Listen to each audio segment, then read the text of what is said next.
Galera, podcast Aula Extra no ar. Eu sou Rafael Petracioli, seu anfitrião, aquele que nunca deixa de estar por aqui, sem querer estar falando em relação a outros participantes. Eu não quero ficar denegando a imagem de ninguém. Tava com saudade de vocês, viu? Sejam bem-vindos a mais um episódio. Hoje a gente vai falar sobre atualização do Código Civil, especificamente na área de sucessões. E como é a especialidade dela, não poderia deixar de estar aqui. Deixaria de estar se fosse em outras ocasiões, porque ela é assim, né? Doutora Ivy Lira, tudo bem, Ivy? Oi, Rafa, tudo bem? Eu estava com saudade dos nossos seguidores aqui no podcast. Porque nos outros lugares eu tenho... Você tem ido, né? Não tenho, não. Eu não sei mentir. Você sabe disso que eu não sei mentir. Mas eu também estava com saudade de você, viu? Aqui, se vacilar, o RH já bota na edição aqui, manda botar folha de ponta, assim, pá! Essa semana eu fiz uma postagem pedindo desculpa ao RH, você não viu, não? Não vi. Marquei o RH, falei, RH, desculpe, tem motivo, tem justa causa. Me deu um time. Tudo bem com você, né? Tudo. Indo. Agora... Enquanto não chegar essa defesa, você não vai ficar feliz, né? Então... eu só estou esperando o dia 30 para poder dormir. Aí eu vou dormir, aí vou voltar aqui também. É pior que filho? Diga aí. Não sei, viu? É quase, né? Pau a pau, né? É porque filho, É um o trabalho parto de começa qualquer jeito, depois, né? né? É um parto, aqui né? é um parto. Vai ter uma hora que a gente abandona, né? E não tem crime de abandono intelectual. Né? Senão eu seria denunciado. Galera, a gente está com a doutora Rita Bonelli aqui para falar sobre sucessões neste ponto, nesta questão das alterações do Código Civil que estão vindo por aí. Doutora Rita Bonelli, obrigado demais pelo tempo de poder estar aqui com a gente, viu? Agradecimento é meu, né? Então, Ivy, muito obrigada pelo convite. Rafael também, vocês aí, né, da aula extra. Vamos bater esse papo aqui, né, sobre as atualizações das sucessões no Código Civil, como é que isso repercute nas nossas vidas, né? Às vezes a gente pensa que é algo tão distante, né? Mas, assim, a morte é um fato natural, que acontece a todo momento, né? Olha a tragédia do Rio Grande do Sul agora, Sim. né? Várias pessoas que morreram, muitas estão desaparecidas e que provavelmente vão repercutir em óbitos também. Nós somos ainda herdeiros aí dessa tragédia que foi a Covid, né? 19, com mais de 700 mil mortos somente no Brasil. Então, vocês imaginem, né, o tanto de inventário represado, o tanto de demanda que está aí latente, né, para realmente... Então, é um nicho também da advocacia muito interessante, porque as pessoas hoje elas já pensam um pouco sobre a morte, porque a gente tem uma cultura, né, Rafael e Ivy, de varrer a morte para debaixo do tapete. Vamos falar sobre o tema, né? É um tabu. Verdade. Né? Então, a gente acha que a gente não vai morrer, a gente fica sempre adiando o que a gente quer fazer. E aí, quando esses episódios acontecem, dá uma sacudida na vida da gente, né? Então, por exemplo, a Associação dos Notários, dos Registradores do Brasil, notou esse movimento com a pandemia da Covid-19 em relação à questão dos testamentos, por exemplo. Então, houve realmente um aumento da curva na realização dos testamentos, porque quase ninguém fazia testamento no Brasil. Isso aí, né? né? Então, assim, fazer testamento, imagine só, tinha um período que eu passava com os meus alunos, assim, chega em casa e pergunte ao seu pai, pergunte à sua mãe, né, se ele for fazer testamento, o que é que ele queria colocar? Aí os meninos falaram assim, professora, meu pai falou assim, meu filho, você está querendo antecipar a morte do seu pai. Eu parei, né? Parei de pedir, fazer essas tarefinhas para não causar maiores animosidades na família, né? Aí, já vou vacinando você desde o começo e a galera que está assistindo já me conhece, já sabe. Vocês zorram nenhuma de inventário, de sucessões, aqui vai vir ignorância atrás de ignorância. Então, vocês se preparem as duas aí, vocês que são especialistas. Mas a impressão que a gente que não é da área, que não milita, que não está dentro dessa realidade, é de que testamento, e aí imagino que isso seja também o pensamento da pessoa comum, o não jurista, digamos assim, que testamento é coisa de rico. Então, vou fazer um testamento para deixar meu Corsa 94 para alguém. Eu A nunca me imagem que a gente esqueço tem é essa, né? de um inventário e partilha que uma vez chegou, acho que era um desses núcleos de práticas jurídicas das faculdades, que era uma senhora que tinha falecido, deixou um terreno, salvo engano, o terreno não era um terreno muito valioso, e os herdeiros eram 16 sobrinhos. Era tipo assim. E aí, talvez, quando eu vi aquela situação, eu falei assim, olha, veja só, se essa pessoa tivesse feito previamente um testamento, muito provavelmente a situação seria muito mais simplória, seria muito mais fácil de se resolver, porque ela poderia dispor como ela queria, para quem ela queria, da forma que ela queria. Realmente, eu acho que o que afasta as pessoas da celebração do testamento é toda a questão cultural e social que volta da morte. Às vezes, as pessoas acham que o custo do testamento é muito maior, mas, diante dos arrastas para cima, dos planejamentos sucessórios e das holds familiares, eu acho que, às vezes, o testamento é um caminho viável e muito mais seguro para quem fica e para quem morre, no sentido de fazer valer a sua vontade. E Né? evita treta, né? Uma parte, pelo menos. Ou não, né? A Rafael tocou numa questão interessante. Assim, é um mito falar a questão do testamento, né? Assim, tem vários mitos em torno do testamento. Então, assim, as pessoas acham que só rico faz testamento, porque fica na questão do imaginário popular, né, o testamento lido por aquele milionário que morreu na novela, no cinema, ler, aquela né? cerimônia, né? Isso E aí mesmo. chama os herdeiros na biblioteca, no gabinete, né? Aí as pessoas todas arrumadas, sniff, porque tem dinheiro para receber, né? É diferente a morte de rico e a morte de pobre, verdade, é claro totalmente que é. diferente. Totalmente. Então, assim, não, mas realmente são mitos. Então, por exemplo, Ive, você tocou na questão de que as pessoas acham que vai valer muito fazer um testamento. E talvez até por conta da questão das custas que envolve inventário. Então, na verdade, não. O testamento ele tem um custo fixo, o testamento público. Então, por exemplo, aqui na Bahia, custa pouco mais de R$600. Em São Paulo, quase R$2.000. E olha que antes da pandemia da Covid-19, custava 200 e poucos reais. Então, a lei da oferta e da procura, né? Então, primeiro, uma situação interessante que eu orientei uma vez. Uma senhora, ela tinha 10 filhos e ela só tinha uma casa, tá? Na verdade, era uma casa que era um sobradinho, né? O puxadinho em cima, bateu a laje e aí fez embaixo.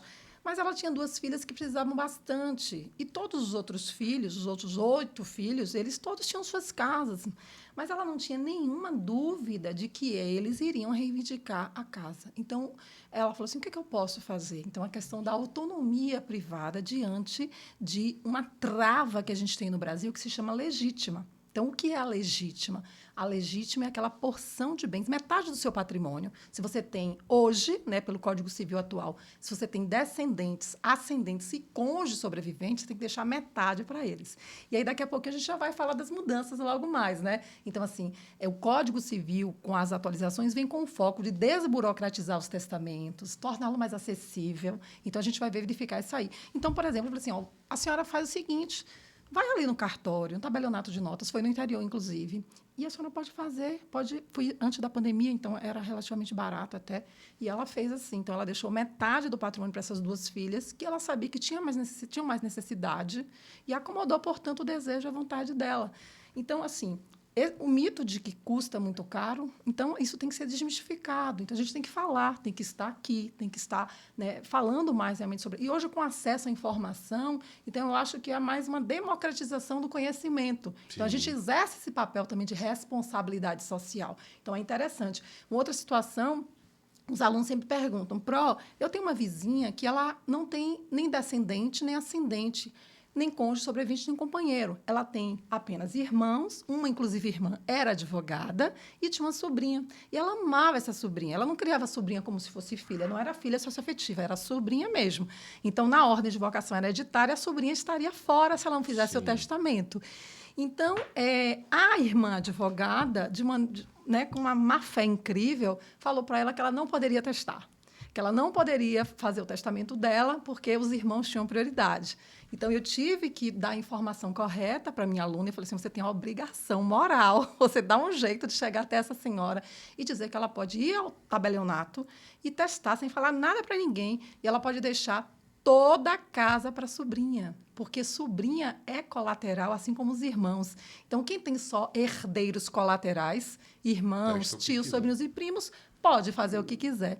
Então, essa questão é uma questão interessante, né? E você tocou na questão da parentalidade socioafetiva, eu lembrei de um fato que o testamento, a gente sempre atrela as questões sucessórias principalmente a questões patrimoniais. Mas o testamento serve para você dispor sobre aspectos extrapatrimoniais. Então, imagine uma pessoa que tenha todas as amarras sociais e familiares para não reconhecer um filho em vida, você pode fazer o reconhecimento de filho no testamento. Aí é o causador de treta, esse testamento. E não vai ser. Ainda Aí mais, não é o resolvedor de treta, não. Aí é o tretador. Ainda mais Como quem assim tem resolve? 10 filhos, tipo assim, 10 filhos fora da família nuclear, É. né? Faz um testamento Rapaz. cerrado, secreto, que é melhor, né? Porque é tipo assim, é uma Aí bomba não que é você um vai testamento, deixar. é um Mas, de tretamento. fato, Ive falou também uma questão interessante, que é a acomodação dessas formações familiares, né? Então, você falou da questão da socioafetividade, nós temos a multiparentalidade, e vamos lembrar que é muito recente a tutela jurídica das famílias homoafetivas. Sim. Então, há um tempo em que as famílias homoafetivas não eram reconhecidas ainda juridicamente, né? E na lei nem são ainda, né? Não tem o direito, uma lei civil, o casamento civil foi reconhecido por força de uma decisão do Supremo Tribunal Federal. Então, a gente sempre orientava no sentido de que faça seu testamento, utilize, portanto, essa forma de planejamento sucessório para você deixar para o seu companheiro homoafetivo, para a sua companheira homoafetiva, né, determinados bens. Então, isso hoje, ainda bem que não é mais assim, né? Porque houve a equiparação das uniões estáveis, tanto heteroafetivas como homoafetivas, ao casamento. Só que essa equiparação não foi total. Exatamente. E aí remanesce, eu sempre falo do caso Gugu Liberato. Sim. O Sim, caso por quê? Gugu Liberato é interessantíssimo. Por quê? Porque ele vivia em união estável com Rosemira. Eles não eram casados. Então, a gente sabe, né, Rafa e Ive, que cônjuge só ostenta o status de cônjuge quem é casado. E Eu o costumo cônjuge- dizer assim, ó, quem junta com fé, casado não é. Isso é boa. Por que no interior não dizem quem junta com fé, casado é? Quem eu junta conheço com o fé, contrário, eu conheço o casado ditado não é. assim, quem ama com fé, casado é. Mas dá na mesma coisa, dá no mesmo, né? A mesma linha de raciocínio. Então, o que foi que Gugu fez? Gugu, milionário, bilionário, na verdade, bilionário como ele teve acesso aos melhores advogados. Isso a gente não tem nenhuma dúvida, Claro. nenhuma dúvida. E a morte de Gugu aqui, para nós, foi algo muito besta, né? Muito bobo, É, né? Foi... Né? Enfim, Uma né? queda, Então, né? assim, é o que É. e que é o normal, a gente não espera e não tem que esperar, porque é um fato realmente natural, mas a gente não sabe exatamente, né, quando é que vem, da forma que vem. E tá, aí é a coisa mais democrática da vida, é a morte. Verdade. E Não certa. é verdade? E certa. Então, Gugu, antes de morrer, ele tinha feito o testamento dele e deixou no testamento, toda a fortuna dele, todo o patrimônio dele, ele colocou em percentuais. Ele reservou a legítima dos 3 filhos, 50%, e, além disso, ainda dispôs de mais 25% para os filhos e mais de 25% para os sobrinhos, e nada para a Rosemiriam. Aí a pergunta que remanesce, né? A chamada vexata question, né? A questão que realmente vai atormentar. Companheiro, companheira, é ou não herdeiro necessário na atual conjuntura do direito civil brasileiro? Até porque a decisão do STF não fala sobre Não o fala. fato de ser herdeiro necessário ou não um companheiro. Perfeito. Fala na inconstitucionalidade do artigo 1790, mas não fala sobre a questão do herdeiro necessário, né? Perfeito, Ive. E a decisão do STF é muito clara, remete ao inciso 1 do 1829, ou Sim. seja, ao declarar inconstitucional o 1790, diz o Aplique-se seguinte, a ordem de vocação. aplique-se a ordem de vocação hereditária, inciso 1 do artigo 1829, ou seja, a concorrência sucessória do cônjuge com os descendentes vai ser estendida também aos companheiros nos mesmos moldes que o cônjuge concorrer, a depender do regime de bens, sobre a questão dos bens particulares, toda aquela situação complicadíssima que a gente vai tocar, como é que foi agora, né? Como é que está agora e como é que vai ser. Mas aí o que foi que aconteceu? Rosemiriam, ela foi excluída, né, da sucessão. E ela não teve direito à meação, porque eles viviam em separação de bens. Então, a separação Eu já ia perguntar da convencional. meação. Então, Ela não tinha meação. Zero. Então, nem meação, nem herança. E aí ela entrou com algumas ações, né? E a grande pergunta, mas não é possível. Logo, assim, de maneira, né, desavisada, atabalhoada, alguns, assim, falavam, não, mas ela é herdeira necessária, ela não pode ser excluída, porque, afinal de contas, o Supremo Tribunal Federal estendeu o status de herdeiro necessário também ao companheiro. Ledo engano. Inclusive, o Instituto Brasileiro de Direito de Família, o IBDFAM, que eu sou coordenadora científica aqui do IBDFAM Bahia. Fizeram um congresso. O congresso foi um esse mês foi um espetáculo. espetáculo. O congresso com Maria Berenice Dias, Gisele de Ronaca, né? Rolf Madaleno, Rodrigo da Cunha Pereira, gente da África também foi realmente muito bacana e a gente até conversou sobre essas questões, né? E Maria Berenice e Giselde Ironaca, elas participaram também da atualização do projeto, né? Faziam parte da comissão e a gente teve algumas confidências em relação a esse projeto. Pois bem, vamos voltar ao caso Gugu. Então, o STF, ele não fez menção ao artigo 1845, pessoal. O artigo 1845 é o que confere o status de herdeiro necessário ao Brasil. E é uma norma de interpretação restritiva. Ou seja, ela não pode ser estendida pelo intérprete. Ela depende de uma lei. Ou dependeria que o STF tivesse, portanto, feito menção. E o IBDFAN entrou com a amicus curiae e entrou com embargo declaratório, pedindo que o STF dissesse, porque estava doido para esclarecer essa situação, né? Sim. E aí o STF, não há nada para declarar aqui, não tem nada contraditório, não tem nada... Eu só quis dizer aquilo mesmo. Eu só quis dizer aquilo e não fizemos referência ao companheiro como herdeiro necessário. Partidário dessa mesma opinião, Ana Luísa Maria Nevares, né, Rodrigo da Cunha Pereira... E como é que ficou isso, Rita? Porque se o STF disse que ela entraria na ordem da vocação e tem outro artigo que diz que não, como é que ficou? Excelente pergunta. Eu fiz uma questão dessa na minha prova. Maldade não. Eu fiz uma questão dessa e os alunos ficaram Eu já ia assim, me bater. alguns que não prestaram muita atenção, eles patinaram nessa questão. Porque uma coisa é você dizer que o companheiro está na ordem de vocação hereditária, que ele não estava. O Código Civil teve um preconceito terrível com o companheiro, né? E, enfim, um membro de união estável, companheiro e companheira. Então, uma coisa é dizer que agora não, agora você está na ordem de vocação hereditária. Sim. Outra coisa é dizer que você é herdeiro necessário. E não disse. Não disse. Até porque é uma opção legislativa. No Código Civil 16, somente eram herdeiros necessários ascendentes e descendentes. O cônjuge não era. O cônjuge ingressou agora e já vai sair. Já vou adiantar, já vou dar spoiler aqui, viu? O cônjuge sobrevivente não vai mais passar a ser herdeiro necessário. Então, aqueles que advogavam que o companheiro sobrevivente iria entrar junto com o cônjuge na ordem de vocação hereditária com a atualização do Código Civil, realmente erraram, porque os autores do projeto resolveram retirar. E outra coisa, viu? Que, por exemplo, Rafa, que é casada há muitos anos. Graças a Deus. E Com a eu Santa também estou Marcela. fazendo hoje 25 25 anos de casada. Hoje? Bodas de prata. Por favor, fala o nome desse. Pois é, André desse Bonelli, Ó, exatamente. beijo, 25 professor anos. André. Parabéns, viu? Homem de raça, viu? Que nem eu. Olha só. E aí, ainda assim, mesmo casamentos constituídos antes da pretensa alteração do Código Civil, porque quando vão ser alcançados pelas normas, alterações sucessórias, né? Porque o que disciplina a sucessão é a data da morte. Então, você só sabe se você é herdeiro necessário ou não no momento da abertura da sucessão. Ou seja, você que vem planejando o seu patrimônio, Mas imagine um replanejamento total. Eu não sou da área, sou ignorante, mas pelo amor de Deus. Óbvio que a regra normal é que a lei do momento é que vai ter que reger a situação jurídica que se apresente, mas é o que você falou. E o que foi feito de um planejamento? Esquece. Vai ter que replanejar. Pois é, rapaz. Mas assim, você está falando, aí eu entendo. Se o cara tiver tempo de replanejar, top. E se não tiver. Pois é. As situações dos caras que já estão aí na beira da morte, fez todo um planejamento, chegou agora, mudou. Pá! Nada do que o cara planejou. Nada. Mas nós vamos ter um tempo de adaptação ainda um pouquinho, né? Então, também não é exatamente assim. A grande questão é que você já demora para fazer um planejamento. Utilizar uma das formas de planejamento sucessório, porque o testamento é apenas uma delas. Você falou até a questão da holding, né? Eu acho assim, uma fetichização em torno da holding. Também, arrasta para cima, você não viu?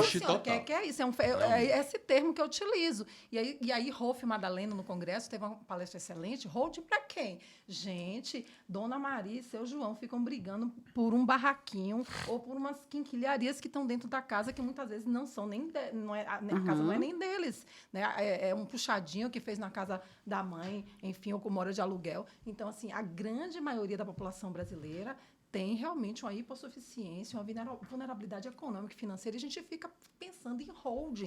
Tudo bem, quem pode fazer holding, quem pode fazer uma empresa para controlar o seu patrimônio, é excelente, mas isso está muito distante Demais, da mas realidade da grande maioria. Mas é um traço nosso também, né? Todo brasileiro, ele sempre se considera 2 ou 3 classes sociais acima do que ele realmente é, essa é a verdade. para tudo. Seja para seus pensamentos filosóficos, para o que for. O cara olha um negócio desse no Instagram, o cara lá dizendo, você tem que planejar, porque você... Aí o cara tem lá uma kitnet com que ele tem uma esposa, um filho. Você não vê uma situação jurídica tenebrosa se colocando, você não vê um problema colocado, mas o cara vê aquela propaganda e fala, eu preciso me proteger. E aí vai gastar mundos e fundos para fazer uma holding que tem custo, e que não tem custo só de implantação, tem um custo de manutenção para gerir um patrimônio Muito pequeno que não, e sobre o qual não tem querela, não tem disputa, não tem, pelo menos a priori, né, não tem. Então, nessa área, aquela vez que a gente teve com o Leandro aqui, eu saí... Esse é o problema de ser ignorante. A gente sai com mais dúvida do que entra. Porque a pessoa vai perguntando... Né? Tem um lado positivo, que você fica interessado em aprender. Mas o regramento de sucessão é um negócio... complexo, né? É aquele meme. Rapaz, ser um profissional, não vá não. Porque é um dos ramos de vários do direito civil que claramente não dá para trabalhar, para atuar como advogado sem um conhecimento muito específico. E uma especialização top, porque senão você vai arregaçar a vida dos outros. E sabe por quê também? Eu sempre falo em sala de aula que sucessões não é sucessões, ou sucessão não é sucessão. Sucessão é o mar do direito civil. Eu sempre falo isso. Para onde desembocam todos os rios. Então, não adianta. Para você saber muito bem sucessões, você tem que saber tudo direito civil lá. Sim. Então, você tem que saber, né, a questão de início e fim da personalidade jurídica, a questão de domicílio, você tem que saber da questão dos bens. E Pontes de Miranda dizia sempre que o que sustenta, né, o direito das sucessões, famílias e reais. Então, você tem que saber muito. E a família mudou muito, a configuração da família hoje em dia. Então, isso e Boaventura de Souza Santos também fala que o direito é um dos espelhos da sociedade. Então, tem que estar espelhado lá. E por isso que a gente vai falar da atualização do Código Civil nesse instante, porque a gente não se vê. As famílias brasileiras não se veem. Vão continuar não se vendo ainda, né? Mas elas se tornam um pouco menos invisíveis, entendeu? Então, essa questão aí realmente da holding se tornou um nicho, a galinha de ouro. A gente tem que ter muito cuidado, né? Vocês aí que estão começando a vida profissional de vocês, ou vocês que querem fazer uma transição de carreira, de área, enfim, que isso é muito interessante hoje em dia também, né? A gente é muito múltiplo, e a vida é muito dinâmica. Claro. Né? Então, de repente, quer migrar para esse ramo. Mas eu acho que vale para todos os ramos. A gente tem que ter muito cuidado com o que a gente vê na internet. Então, eu morro de medo dos coaches jurídicos. Realmente, a gente tem que saber. Eu tenho falado muito disso. Eu tenho falado muito disso. E assim, coaches em geral, além de você. Coaches em geral. Não gosto de vocês. A gente está puxando aqui para uma sardinha. Não assista, não. Né? São coisas terríveis. Aí, o dia desse, eu estava vendo, falando de sucessões, uma mulher com a cara mais lisa do mundo, como a gente diz aqui na Bahia, dizendo, agora a Suzane von Richthofen está livre, agora ela teve um filho, e agora o filho dela vai ter direito à herança dos pais que ela matou. Gente, nasceu agora. Gente. Os pais morreram há mais de 20... Quantos anos que morreram? Mas é um nível de então, nem que essa declaração com ar de autoridade. É incrível, realmente, isso. Então, é isso, pessoal. A gente tem... a pessoa fala uma besteira com a cara mais limpa, imponente do mundo, bem vestido, com a cara séria. Sim. Você até pensa, rapaz, que eu tô errado, velho. Claro. Não é possível. Eu conferir aqui. Eu fico pensando, Rafael, eu juro para você, assim, Jesus, será que mudou alguma coisa? Eu não estou sabendo. É terrível, né? É imposição de autoridade isso aí, meu amigo. Isso verdade. Chama-se marketing. Então, essas questões são questões realmente que estão muito presentes na vida da gente, né? Então, assim, as questões de direito civil de uma maneira geral e as questões de direito sucessório de uma forma geral também. Então, é interessante que você se assenhore, porque a todo momento realmente a morte acontece e é um momento delicado, né? Que a gente não está preparado. Você tem uma ideia? Meu pai morreu tem 2 anos, eu sei que o seu recentemente meu pai também morreu está sempre aqui no coração da gente. E eu sou advogada do inventário, isso é triste. O inventário está parado. Eu sou advogada do inventário também de meu pai. Sabe? É terrível, né? É terrível. A salvação é que é inventário extrajudicial, todo mundo tranca, mas ainda assim, aí está lá parado. Aí eu vou lá, conheço a dona do cartório, deixa quietinho aí, né? Porque inventário é assim também tem que ter essa malícia aí, você que advoga e tal. Então, se a gente quiser botar para andar, a gente anda no extrajudicial. Se a gente quiser que deixe quietinho, a gente segura um pouquinho. É interessante. Então, realmente, gente... Rita, e aí, falando... Eu ia falar esse exemplo. E é difícil você, mesmo para quem sabe direito das sucessões, eu fui no cartório para começar a dar andamento no inventário de meu pai.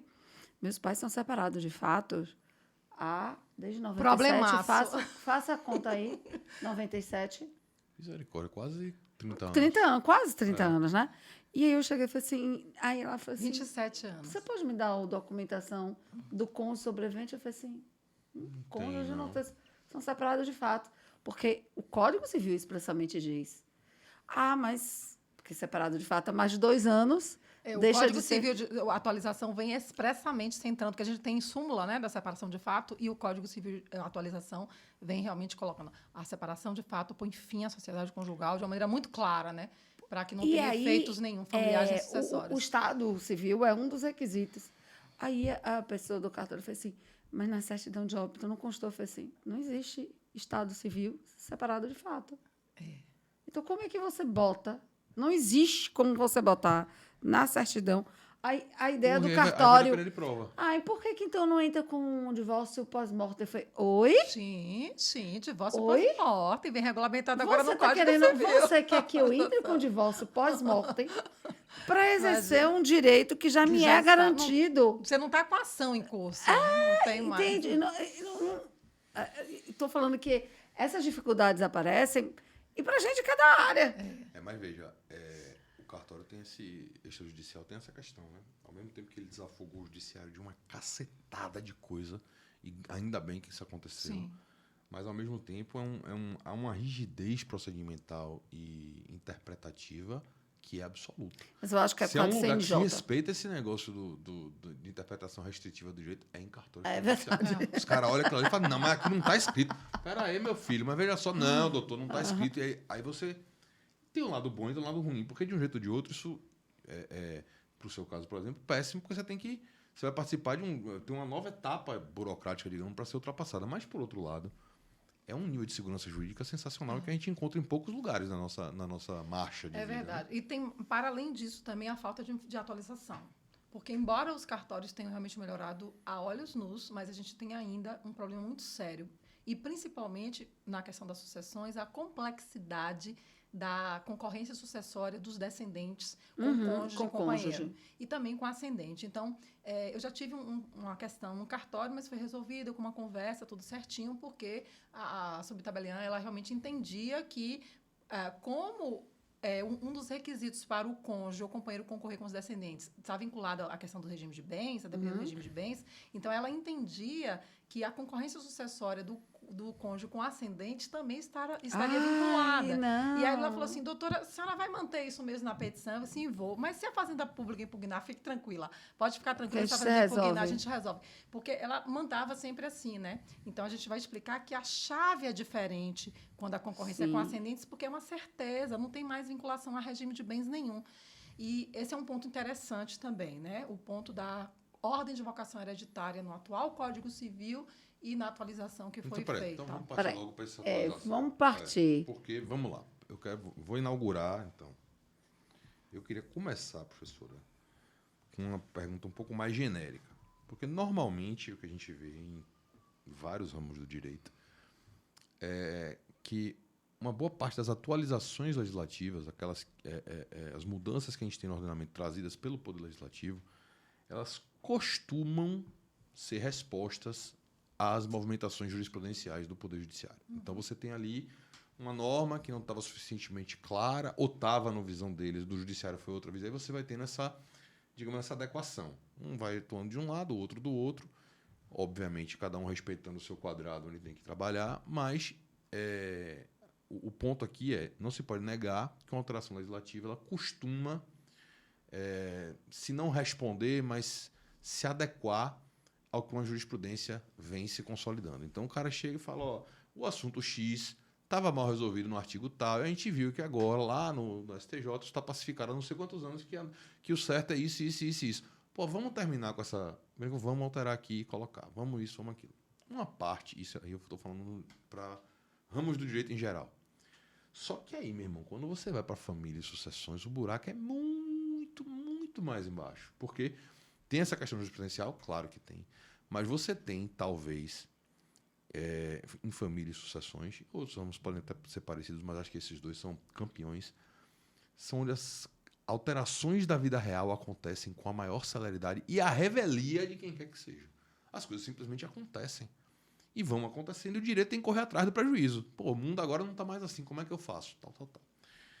Por outro lado, a gente tem um processo legislativo extremamente lento, dificultoso, diferente de quando o judiciário resolve... Não, vou dar um ponto final na questão, que uma decisão ele resolve aqui. O legislativo, debate, enfim.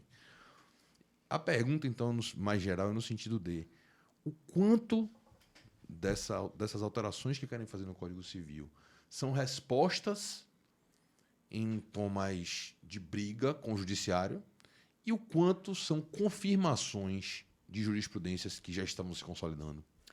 Excelentes ponderações, porque é interessante, né, que o agir diuturno, né, dos juízes e das juízas vai fazendo realmente esse trabalho de criação do direito. É inegável. Nós não somos mais aquele país rigidamente de civil law. Então, a jurisprudência diz o direito hoje em dia. Basta ir para o STJ, a gente vê o direito de forma mais latente, mais vivo, né? Claro. O que a doutrina italiana chama de aggiornamento. Então, vai fazer essa atualização diária. E essa questão desse processo de mudança, realmente, do ponto de vista legislativo, demora muito mais. A gente sabe disso, né? Que o direito é o último reboque aí no trem da história, o último vagão no trem da história.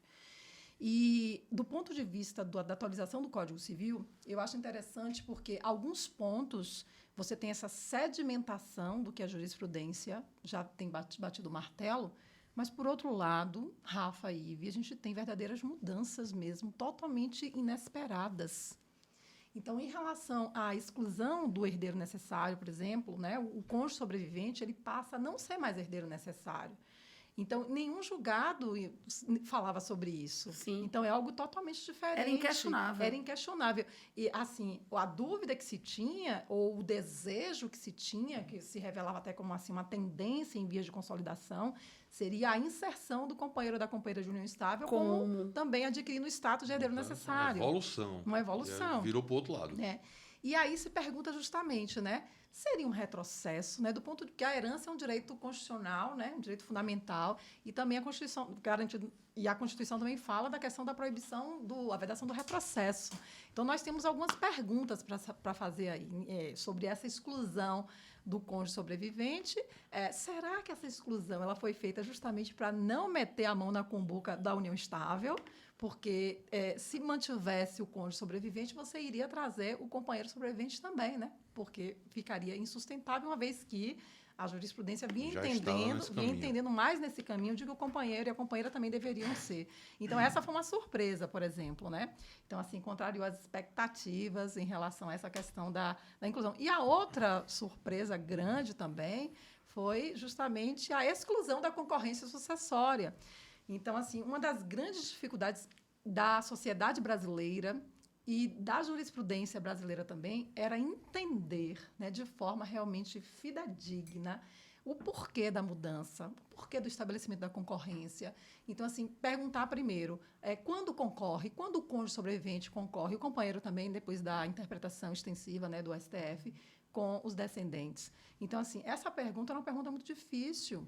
Então, quando concorre, por quê? Porque o nosso Código Civil ele é barroco. Ele traz o artigo 1129, inciso 1, né, na tentativa de proteger, de amparar o cônjuge sobrevivente e também o companheiro em situação de adversidade, que é a morte, mas faz de uma maneira terrível, abominável, porque a redação é péssima, porque é barroca, porque é indireta, porque não diz quando deve concorrer. O intérprete que se vire para saber quando vai concorrer, porque ele fala que os descendentes concorrerão com o cônjuge sobrevivente, né? Não concorrerão, na verdade, se casados na comunhão universal, na separação obrigatória, ou se na comunhão parcial não tiver bens particulares. Ora, e cadê os outros regimes? Cadê a participação final nos aquestos? Cadê a separação convencional? Então, a jurisprudência teve que fazer um longo caminho, porque, inclusive, quando o primeiro recurso chegou no STJ, a ministra Nancy Andrighi era um caso de uma mulher que ela não era mãe dos filhos, ela era madrasta, e ela iria concorrer com esses descendentes.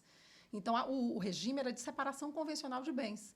Então, a ministra Nancy Andrighi entendeu que se aquele casal escolheu separar os bens em vida, durante o casamento, para não ter meação, por que quando ela morresse, iria ter acesso à herança, né? Só que depois esse entendimento mudou. Então, a posição do STJ é no sentido de que não. Se o legislador não fez diferença, não cabe ao intérprete fazer. né? Então, o que não é proibido está permitido. Então, a separação convencional de bens, você vai concorrer, e na participação final nos aquestos, outro spoiler, que saiu esse famigerado regime. Saiu. Saiu do Código Não, Civil. e você já viu? É interessante, são as próprias fundamentações, argumentações das razões do anteprojeto. E o texto está mais ou menos assim, nesse termo que você falou mesmo. Ó, de uma vez por outra. Já deu. Já deu. Não, aliás, não deu. o Se você não entendeu, não precisa entender confuso, mais, não. Se você não entendeu, não precisa. Confuso regime da participação no Final Aquestos dos aquestos. vai embora. E a questão da separação obrigatória, que já era uma briga terrível na jurisprudência. E a tendência também já era não mais impor para o maior de 70 anos a questão do etarismo, né, contrariar a isonomia, a questão da autonomia. Então, o STF já tinha decidido recentemente, e aí a comissão também resolveu retirar. Né? Agora, Então, aí essa confirmou. é uma questão interessante que eu não observei. A separação obrigatória, ela desaparece somente na questão etária ou nas outras hipóteses? Porque o regime da separação obrigatória, que a gente mais ouve falar, é em razão da idade. Aquele que casa a partir de 70 anos teria a imposição do regime da não copropriedade de bens, né?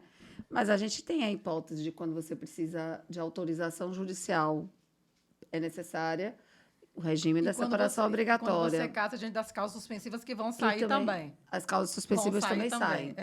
Então, é dever de casa. Falta a gente pesquisar em relação à questão do menor. Quando o menor precisa de suprimento judicial, a separação obrigatória ainda vai... Eu também confesso, porque são muitos artigos. São mais de 1000 artigos. Outra coisa que eu estou interessada também, que eu esqueci de olhar, tio e sobrinho vão poder casar?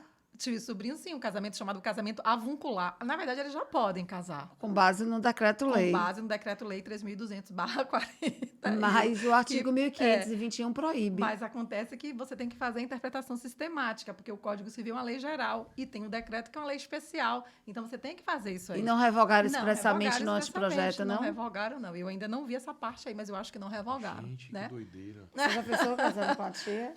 Não o fato em si, não. Eu achei interessante a gente seguir um decreto da década de 40. Sim. E aí, você falou da questão do menor, mas não só do menor.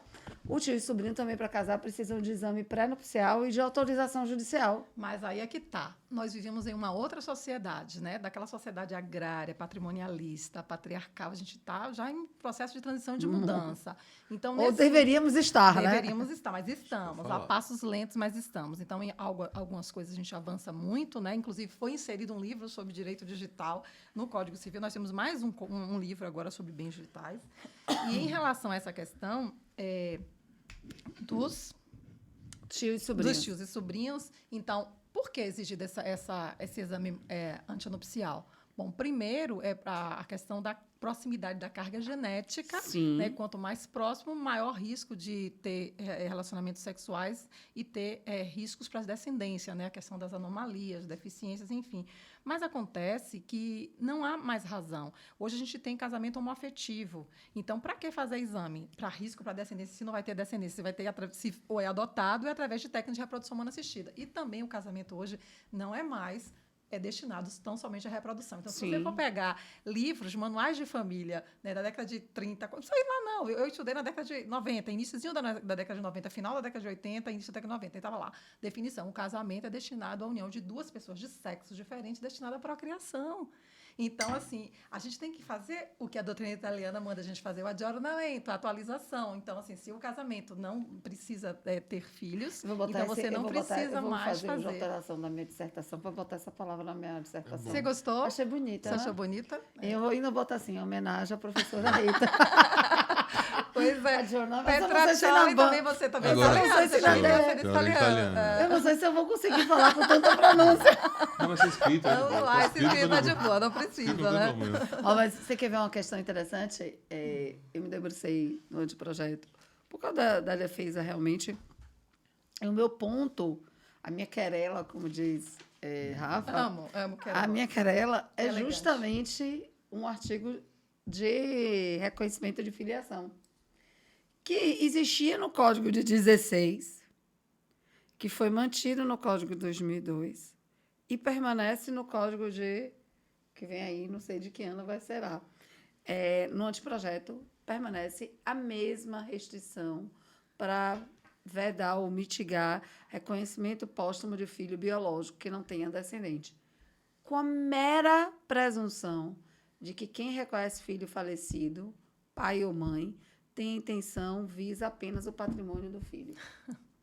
É inacreditável. Então, Isso são que várias assim, impropriedades, né? E, tipo assim, Impropriedades. aí, quando a gente ouve falar assim, olha que legal o anteprojeto evoluindo no sentido de realmente efetivar a despatrimonialização das relações familiares e sucessórias. Sucessórias não, porque é difícil, mas pelo menos as familiares, a gente vê a repetição idêntico, ipsilíteris. E outra questão... 16, 2002 e o anteprojeto. Não mudou nada. Tem algumas questões de filiação que estão mudando, né? Em relação à questão da própria mulher poder declarar a paternidade, né? Então, tem dados estatísticos interessantíssimos, né? Que, assim, entre 2000 e... um período de 5 anos, mais de 100 milhões de crianças foram registradas sem o nome paterno, né? Sem a paternidade. E aí... Mas isso me 500 chocou. por dia. Isso me chocou. Essa Uma é das questões que vai mesmo, ser... né? Essa vai ser uma novidade. E eu A fiquei em implementação dúvida. na prática... Não, né? é porque hoje, por exemplo, quando uma mulher chega para registrar o filho, ela pode registrar sozinha. E se não for casada, ela pode indicar a paternidade, se ela souber dos indícios da identificação do pai.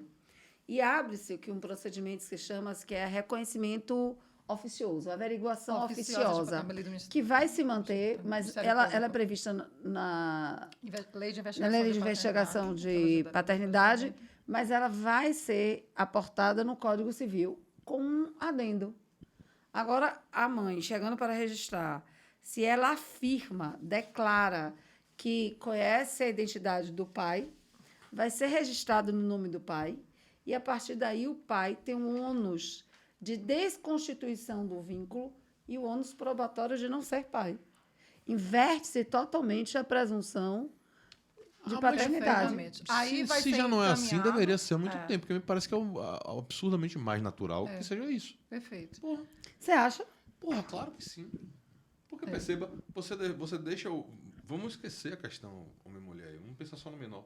Você deixa o menor sem uma parte da filiação, enquanto aquilo é discutido? Perfeito. Fica Acho que sem não. alimentos, fica Nada, sem de identificação jeito nenhum. Os paterna, alimentos, mais ou identidade menos, porque tem paterna, né? alimentos Mas pode provisórios. ficar. Bota o nome lá, meu amigo. Discuta depois. Discuta Prove depois. que não é depois. Até porque hoje em dia, vamos combinar, não tem nenhuma dificuldade probatória. Nem. Não. Você não precisa ter indício de paternidade, não. Você Viu? tem disso. Basta a declaração da mãe. Isso pode trazer alguns problemas. Vários! Dúvida. Alguns? Algumas pessoas podem ser pegas de surpresa nessa brincadeira aí, mas ainda Vários assim, problemas. eu acho que faz muito mais sentido que seja Mas dessa tem um maneira. procedimentozinho, também não é assim tão automático, né? Então, aí Não, vai indicar, se souber... Tem tudo intervenção do ciência, Ministério intervenção do Ministério Público. Público, o tabelião o oficial, do Registro Civil vai encaminhar para o juiz, aí vai ter uma nova citação, né? Então, aí diante da inércia do suposto Esse pai, notificado, aí sim sim que vai... perfeitamente. Então, tem um mínimo de cuidado, né? Verdade. Agora, a questão da filiação também, enfim, até que enfim, de maneira tímida, mas tudo bem, a reprodução assistida pós-mortem, né? Aí a questão as técnicas de reprodução assistida que eram tratadas de maneira muito parca ali no Código Civil, na parte de presunção de paternidade, Sim, decorrente só, do casamento, né? somente. Então, agora já traz também a possibilidade da E na reprodução substituição fideicomissária também se tratava, né? Exatamente. Então, agora você já pode, né, a reprodução assistida pós-mortem, fazer o reconhecimento, desde que o filho nasça até 5 anos após a morte. Aí tem isso. E a tendência da diminuição dos prazos prescricionais para tudo, né? De 10 para 5. Petição de herança e a questão também do direito sucessório.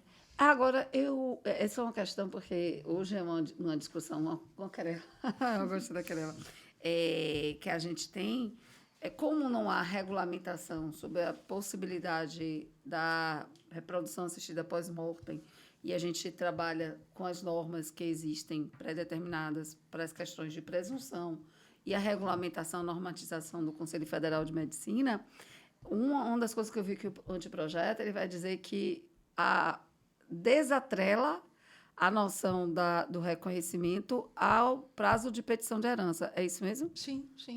Porque é uma discussão, né? Tem gente que quer atrelar e ele vai... Mas de uma forma ou de outra, que acho que vai acabar pareando um pouco, porque o prazo para a petição de herança, 10 anos, reduziu para 5. E para também ter direitos sucessórios, só se nascer até 5 anos. Então, acho que acaba sendo um pouco parecido. Mas talvez, o né? reconhecimento é imprescritível, É né? imprescritível, o reconhecimento é imprescritível. Para ter direitos sucessórios aqui é de Sim. 5 anos. É verdade. Agora deixa eu Rafael tá assim. Vamos ó, voltar. dizendo- eu fico besta com essas coisas. E eu quero ver se eu vou ficar mais besta ainda agora com essa pergunta desse momento. Ok, temos o projeto lá que está em partes confirmando jurisprudência, em partes desdizendo jurisprudência. Foi muito alardeado, e aí, para nós que somos da área jurídica, a formação das comissões, né, a participação de especialistas na criação dessas modificações e pererê, pará, ótimo, maravilhoso.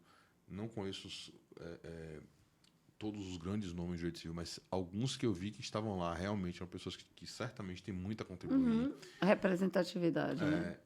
Estava plural, pelo menos minimamente, né, dava para ter uma noção disso. Mas, no final das contas, essa zorra vai para um congresso que é hoje esse é meu medo. reacionário, extremamente conservador, com vinculações religiosas cujos pensamentos não são progressistas, e a gente vai ter lá essa votação. Então, mas veio dos especialistas, tá, meu amigo?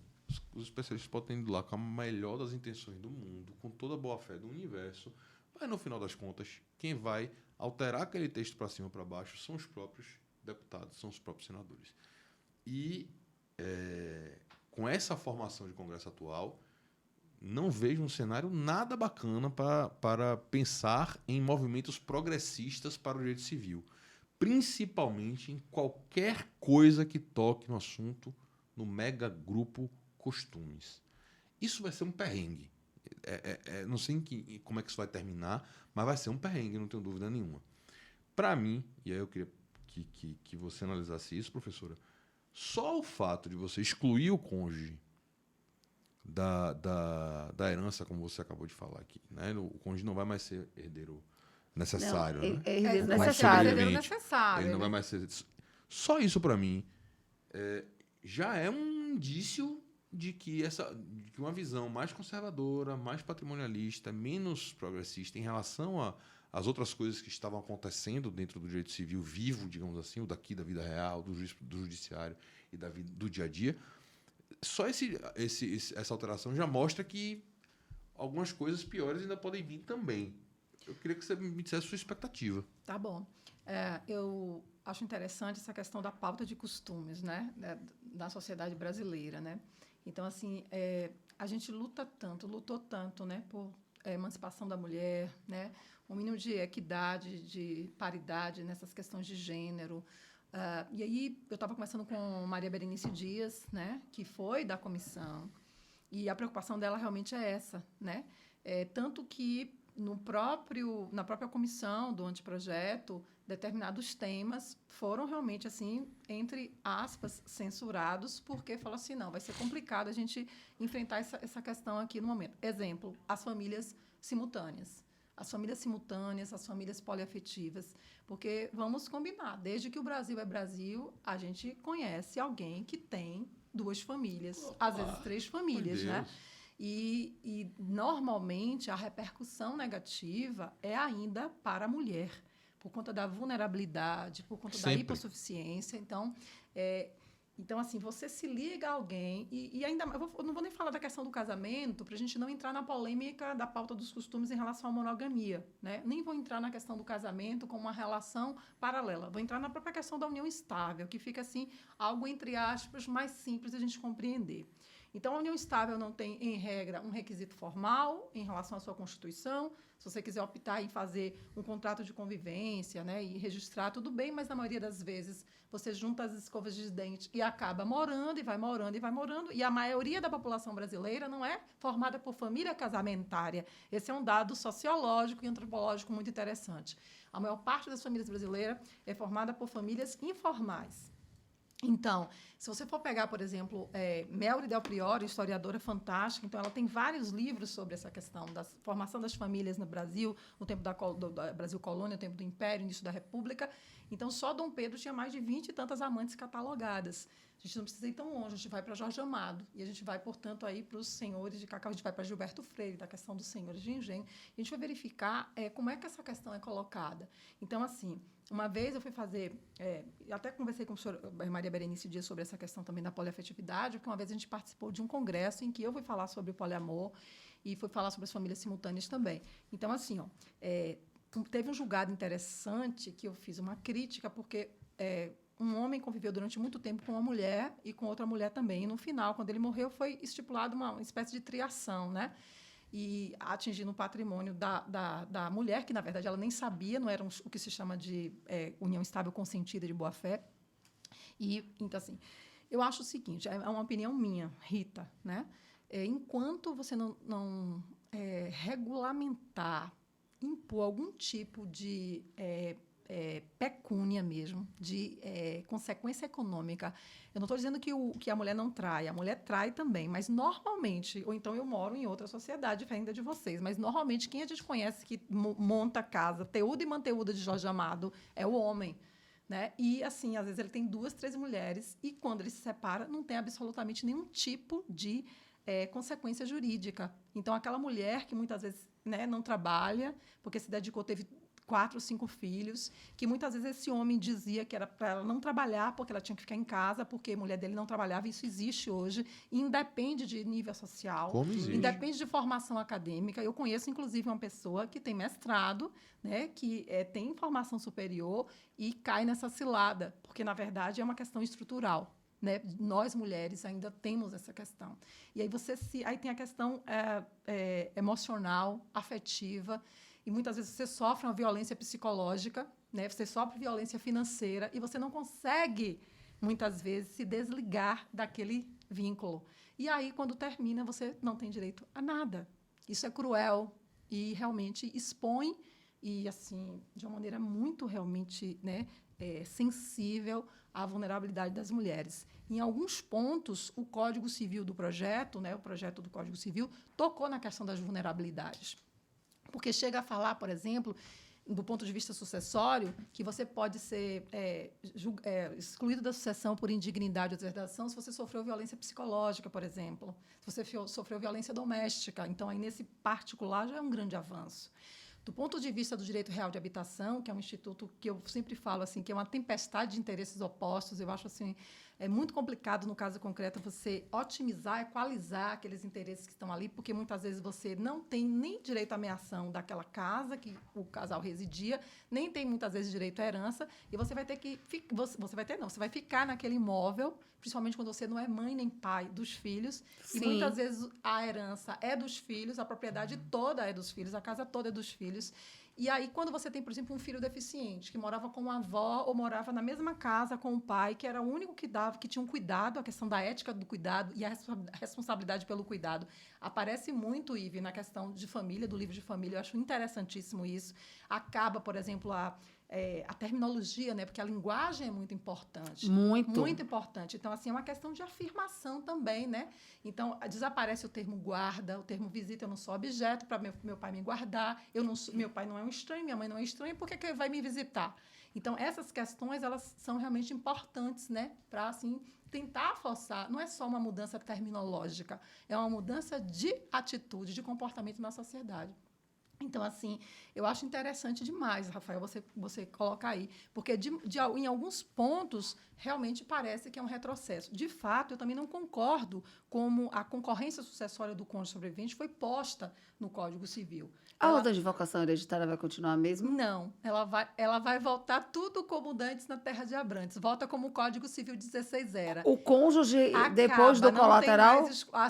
Perdão, não, depois do colateral não, aí a gente vai para as Nações Filipinas, vai para o Tá. Código século XVI. Tá. Olha, lembrei agora de Cristiano Chaves, né, de saudosa memória. Uma vez a gente foi fazer um seminário e, assim, nossas nações filipinas era exatamente assim, né? Descendentes, ascendentes, colaterais até o 10º grau. Misericórdia. Se você me perguntar quem é meu colateral até 6º grau, eu já não sei. Não sei. Imagina. E depois é que vinha um cônjuge, né? Então, isso é uma questão ideológica, porque direito à ideologia é poder, né? E aí, Cristiano falou assim, Ritinha, você já imaginou se fosse aqui na Bahia, que todo mundo é uma intimidade, e aí meu papá, minha tia, meu tio, se não tivesse Joaquim um chegou no parente, um mercado colateral, hoje. ia Ô, tia, abre arranjar. aqui picolé pra mim, eu vi. É assim, né? Então, ia arranjar um colateral. Então, assim, claro que a gente não vai para a época das ordenações, mas vai voltar exatamente como estava no Código Civil. Concorrendo, cônjuge concorrendo com não colateral. Não tem concorrência mais. Descendentes, se não tiver descendentes, passa para os ascendentes. Se não tiver ascendentes, aí vem cônjuge ou companheiro. Se não tiver cônjuge ou companheiro, aí passa para os colaterais até o Acabou 4º grau. qualquer concorrência. Acabou. Agora é um tudo nada, Acabou. Tudo Não tem nada. mais concorrência. Não tem mais concorrência. Volta a tradição da ordem de vocação hereditária ser excludente e sucessiva. Só ingressa um herdeiro de uma classe posterior se esgotar herdeiro da classe anterior. E aí, Não eu vou tem te dizer uma mais. coisa. O regime de bens nunca se tornou tão importante Perfeitamente. a escolha como a partir de agora. Como a Mas partir de veja, agora. não posso nem dizer que eu sou contra ou a favor de nada aqui, porque eu não sou do mentir, mas me parece uma simplificação interessante essa forma de tratar a ordem. No sentido de você facilitar o trato. Não estou dizendo que é bom ou que é ruim, pelo amor de Deus. Estou falando assim, ó, agora, você não tem concorrência, de um jeito ou de outro, você já facilita a sucessão em a algum norma nível. vai ficar muito mais simples, né? Né? Em algum nível. Teórico. Os Só que alunos você- vão amar. É isso. E aí, eu tô aqui com E aí, só que você vai jogar esse pepino para o que você falou agora, né? O jogo valendo vai ser na decisão do regime de bens. de comunhão de bens, né? E aí, Ou exclusão de bens, né? Separação de bens. pois é, e aí? Pois é. Aí outro detalhe, né? Porque me parece que vem uma carga do exercício da autonomia da vontade muito mais forte nas relações familiares.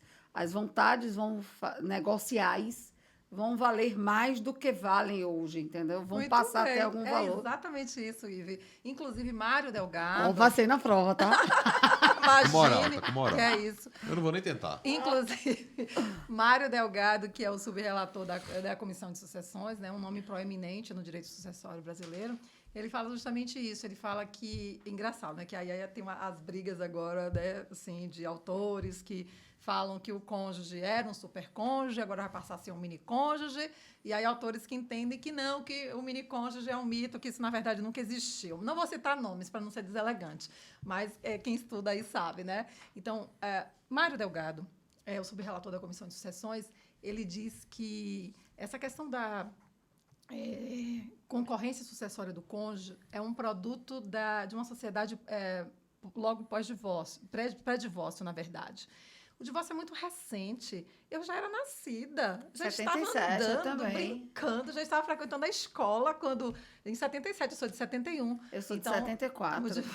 o divórcio é de 77. É. Então, o que é que prevalecia? O que Deus uniu, o homem não separa. Era a mesma lógica da igreja, né, que dominou durante muito tempo, influenciou a edição das normas do direito de família brasileiro. Então, era exatamente isso. Então, assim, você tinha aquela questão da valorização extrema do cônjuge, porque muitas vezes ficava naquele casamento até morrer, morrendo junto, porque não podia separar. Né? Então, tinha toda uma questão de...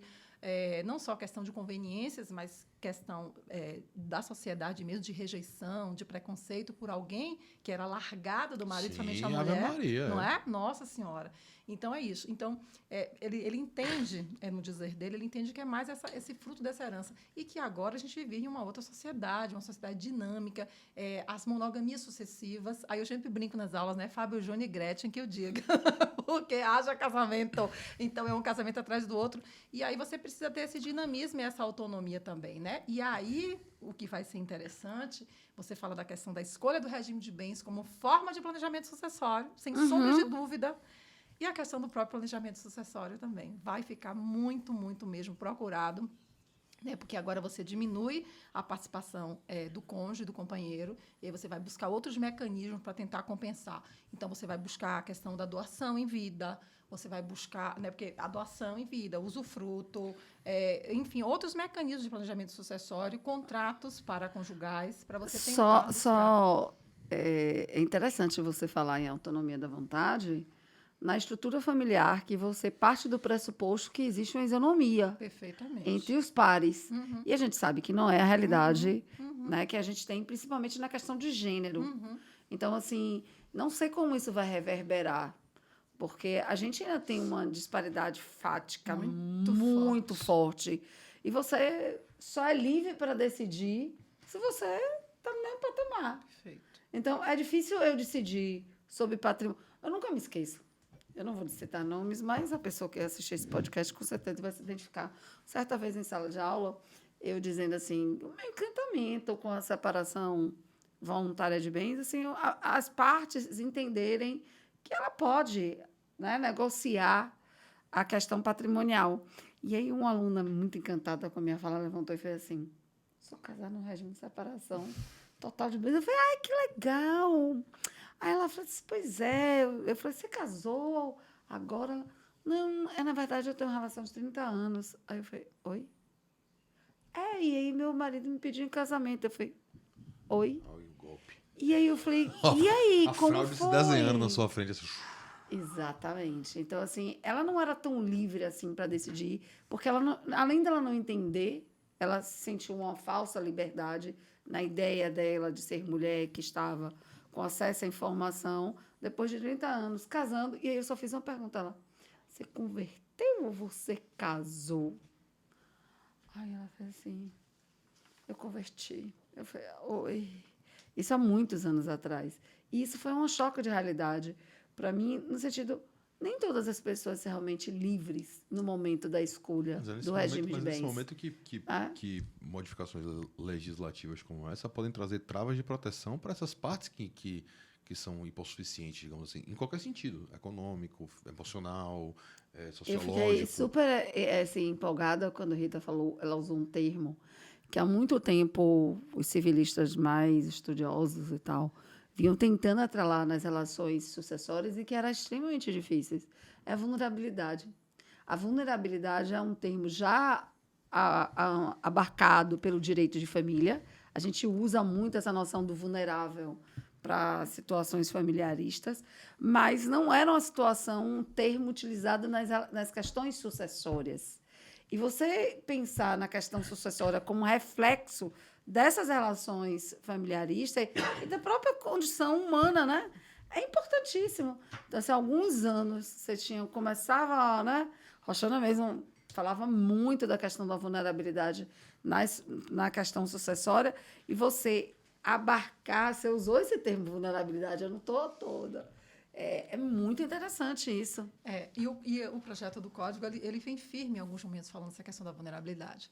Só que isso aí vai repercutir no Poder Judiciário como mais um motivo de litígios ainda, porque Exatamente. A vulnerabilidade é um conceito jurídico indeterminado, fluido, aberto, de uma vagueza incrível. Então, no caso concreto, você vai verificar. Tem uma figura, não sei se vocês já viram assim, né, que tem um senhor sentado no ônibus. Aí tem uma gestante em pé, aí tem uma senhorinha em pé, tem um homem com a muleta em pé e tem um outro lá todo esbagaçado em pé. Aí eu falo... Todo esbagaçado é massa. Todo esbagaçado. Bem nosso, né? Bem baiano. Eu sou do interior de todo barriado. Sou tabaroa de Jacobina, a gente tem que... As raízes, né? Então, para além da vulnerabilidade, Iva e Rafael, a gente tem ainda agora uma nova dimensão, foi justamente a objeto da minha palestra no Congresso, a questão das hipervulnerabilidades. Então, a mulher, todos nós somos vulneráveis, segundo Hannah Arendt, pela própria condição humana. Mas certas pessoas têm capas de vulnerabilidade. Isso vem da bioética, um aporte bioético interessante que eu trago agora nas minhas aulas de família e sucessões e nos meus escritos também. Tem uma autora argentina chamada Florence Luna, que ela fala dessa questão das capas da vulnerabilidade. Então, no caso concreto, tem que entender quem é o mais vulnerável naquele momento. Porque a vulnerabilidade ela pode ser sentida como característica, como condição, enfim, mas no caso concreto. Então, teve uma decisão belíssima do Tribunal de Hoje eu vou Justiça. pedir referência quando acabar aqui, viu? Que eu preciso botar isso aí no meu texto. Teve uma tá decisão, dando risada, né? uma Não decisão desistiu. belíssima. Você, Pimenta nos olhos dos outros é refresco. você não escreva mais nada, você Adoro. fique Acabou. quieta. Acabou. Porque aquele velho chavão, né? Dissertação e tese a gente entrega, a gente não acaba. É verdade. Não é verdade? Então, por favor, viu, Ive? Por favor. E aí, então, eu acho muito interessante esse aporte teórico da bioética, porque vai falar das capas de vulnerabilidade. Quando você fala em capas, professora, é no sentido de que uma pessoa pode ter mais de uma vulnerabilidade para ser Perfeitamente. avaliada em comparação com as Pode, outras? Em comparação com as outras, exatamente. São as vulnerabilidades acopladas. Então, eu sou mulher, sou vulnerável. Só pelo fato de ser mulher, a gente não precisa nem explicar isso. Sim, Isso é um claro. fato notório na sociedade. Eu sou deficiente, eu sou vulnerável. Eu sou idosa, eu sou vulnerável. Interessante que o direito do consumidor, há muito tempo, já utiliza a noção de hipervulnerabilidade. Cláudia Lima Marques gosta muito de falar, Bruno Miragem, eles falam muito em hipervulnerabilidade.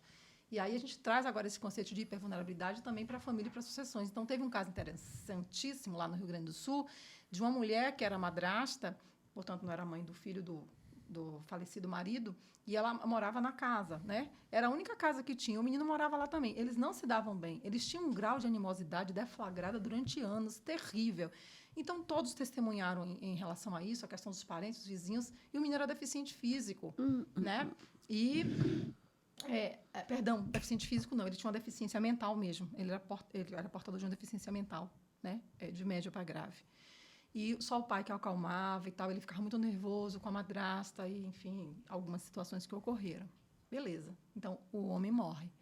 A única casa que tem, o único patrimônio, o único bem da herança, o apartamento onde eles moravam, lá no Rio Grande do Sul. Pela letra fria da lei... Direito real de habitação ao cônjuge sobrevivente. Direito ao cônjuge sobrevivente, que vai mudar agora no Código Civil, no projeto que já traz as lentes das vulnerabilidades, que eu acho interessante. Então, o que foi que o Tribunal de Justiça do Rio Grande do Sul fez? Ainda descobriu que essa mulher ela tinha uma casa no programa Minha Casa Minha Vida, que ela alugava. Então, de maneira magistral, utilizando a equidade, justiça no caso concreto, foi decidido que quem deveria realmente ficar na casa era o menino. Então, foi uma decisão enaltecendo as capas de vulnerabilidade. Naquele caso concreto, né? Quem era mais vulnerável era o menino deficiente. É belíssimo. O direito é lindo, né? Não se desdiz que a mulher Não se era desdiz. vulnerável, só que No a caso outra parte concreto. era mais vulnerável do que ela. Perfeito. Essa discussão tem muito pano para manga, viu, velho? Porque você vai para caminhos aí que podem levar a determinadas evoluções. Aí, uma parte da sua fala anterior é o que eu estou tentando puxar aqui. Isso não vai acontecer no âmbito da lei. Isso vai acontecer lá no âmbito do judiciário. Por mais que queiram colocar na lei, não tem como isso ser colocado.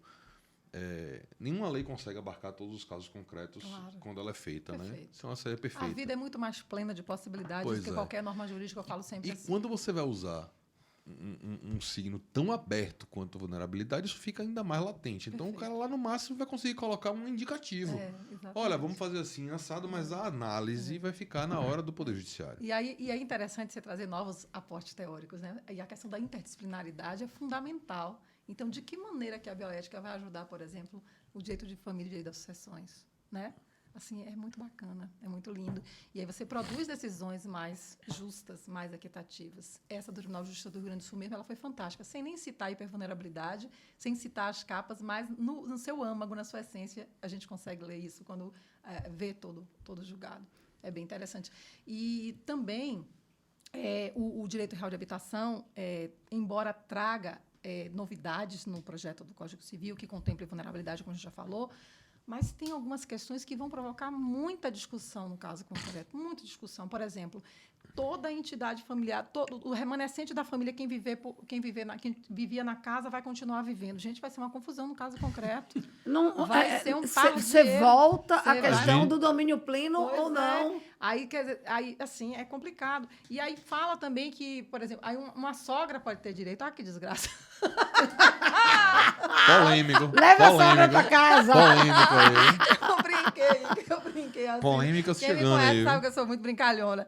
Então, assim, polêmicas realmente no caso concreto. E, assim, o filho capaz não pode. Quer dizer, meu filho tem 26 anos, começando a vida está cada vez mais difícil, né? Para vocês que começam agora, não está fácil, concorrência terrível, né? Na área do direito, então, aí o mercado abarrotado. E aí tá começando a vida, não teve condições de sair de casa ainda. Aí eu morro e aí ele vai ter que sair da minha casa. Vai ser de Alguns conceitos jurídicos estão extremamente prejudicados com a evolução geral da sociedade, mas principalmente com a questão da evolução de expectativa de vida, por exemplo. Então, essa questão que você falou.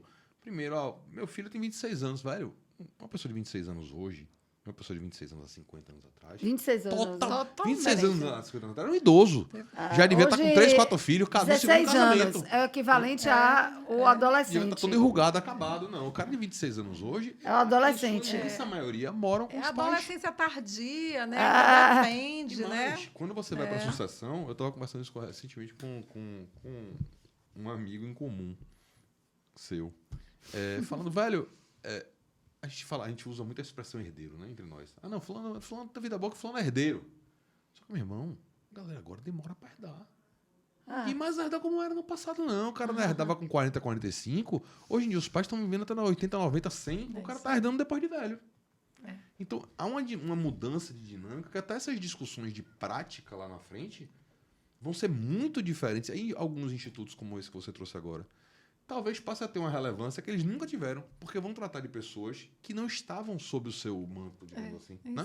Um direito Real de habitação. Desse, por exemplo. Daqui a 20, 30 anos, isso pode ter uma relevância de discussão gigantesca, porque você vai ter uma pessoa que morre e deixa 3 filhos, todos idosos, por exemplo. 3 filhos com mais de 60 anos. Exatamente. E aí? Então, são discussões que vão vir por conta de uma questão de melhoria de qualidade de vida e tudo mais, e que aí é uma opinião minha. Eu nesse ponto, sou não vou dizer radical, não, mas quase. Eu não vejo salvação no legislativo. Não vejo. A salvação está no judiciário. Essas adequações não servem para o legislativo. Tudo que está aqui, e eu já vi alguns exemplos disso em outros ramos do direito, é porque em civil, que você abarca família e sucessões, por exemplo, isso é mais sensível. Mas muita coisa que vai vir daqui, depois de passar pelo Congresso para ser aprovado de fato, porque, volto a dizer, o que os especialistas estão fazendo é o melhor possível dentro de uma visão teórica, jurídica, e de quem conhece a prática e está querendo colocar o que é melhor ali. Isso não tem nada a ver com o que é feito no Congresso Nacional. O que é feito no Congresso Nacional são outros 500. O que vai sair do Congresso? A gente não sabe. Não faz a menor ideia ainda. Não faz a menor ideia. Eu tenho muito medo. Pode vir muita coisa contrária ao que está aí. Claro. Mas a gente tem uma certeza.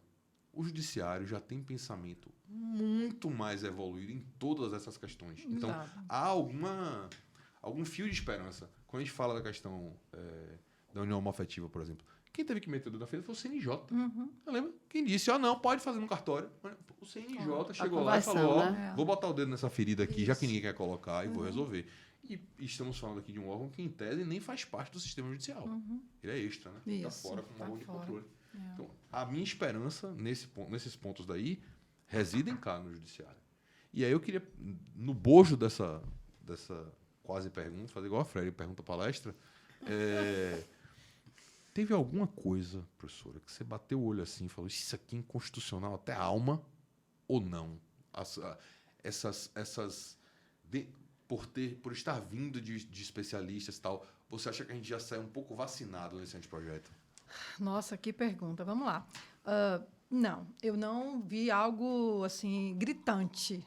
Não vi nada assim gritante do ponto de vista da inconstitucionalidade. A comissão realmente é uma comissão de notáveis, né? E aí a gente tem que saudar aí. Claro, eles não estão. Barbaridade louca lá, eles né? não estão na comissão de família e sucessões, mas assim, né?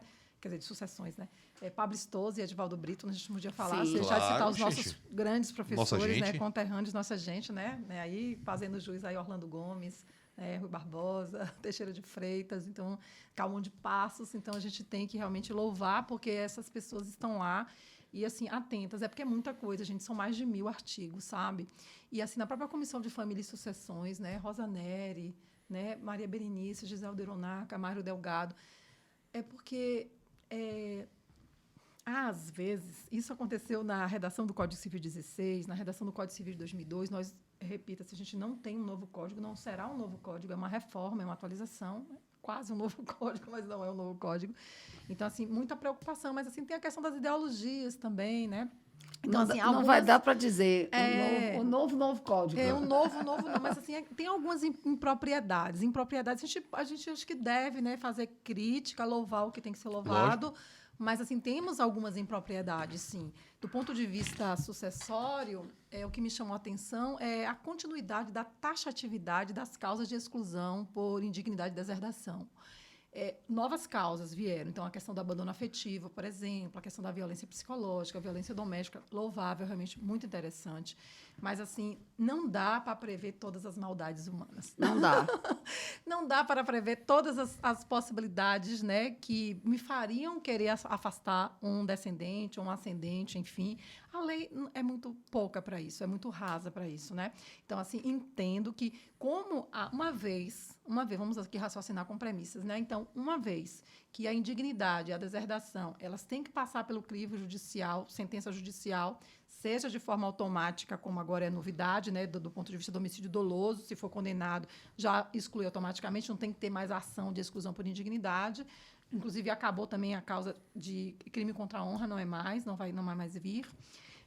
Mas, assim, eu acho que, no caso concreto, né, a juíza de sucessões, o juiz de sucessões, teria condições de avaliar, no caso concreto, se seria realmente causa. Eu sou contra a questão da taxatividade, porque realmente a vida é muito, muito, muito Plural mais plena demais, de possibilidade do que interessante. E, assim, você também agora, se você for excluído por indignidade, você perde direito ao seguro de vida, por exemplo, né? Valores previdenciários. E deve permanecer também a alteração recente, que é automática, né? A condenação no penal produz efeitos automáticos no direito civil. Porque foi uma alteração super recente, né? Muito recente. Passado. A questão de taxatividade, em vários ramos do direito, e eu gosto de falar mal demais do Poder Legislativo, mas é porque normalmente existem algumas regrinhas que não são formais, você percebe que são seguidas à risca pelos legisladores brasileiros, de técnicas, né?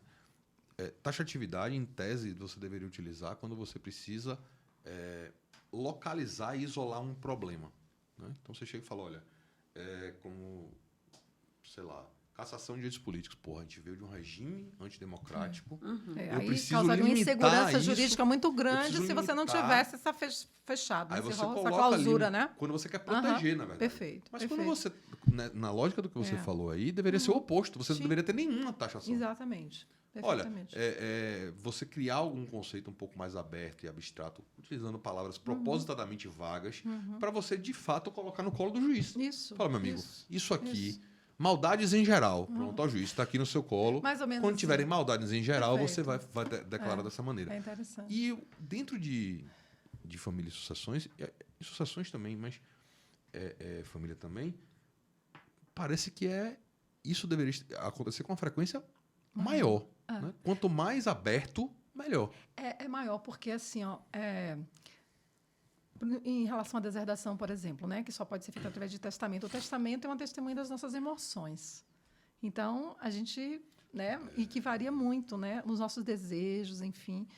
Eu já sou contra a questão da legítima, né, a partir daí. Agora, até como está no projeto aí, vai haver uma autonomia maior do titular do patrimônio em relação... Como? Me conte aí. Eu também sou contra a legítima, não sou estudioso não, mas eu acho uma ideia absurda você não dispor do que você também, eu não construiu. gosto não, porque assim, ao invés de a gente criar filho, a gente cria herdeiro. E aí fica, isso é meu, isso é meu, isso é aquilo. Eu tive em casos assim, terríveis, né, abomináveis, de um cidadão me procurar porque disse que estava preocupado. Ele era meu aluno, viu? Era meu aluno de sucessões. Estava preocupado, ele tinha 22 anos, a criatura, porque os pais dele tinham se aposentado e estavam gastando toda a herança dele porque eles estavam viajando demais. Eu peguei, olhei para ele e falei assim, você pode morrer antes dos seus pais, você não sabia disso não, e você não sabia que não pode a herança de pessoa.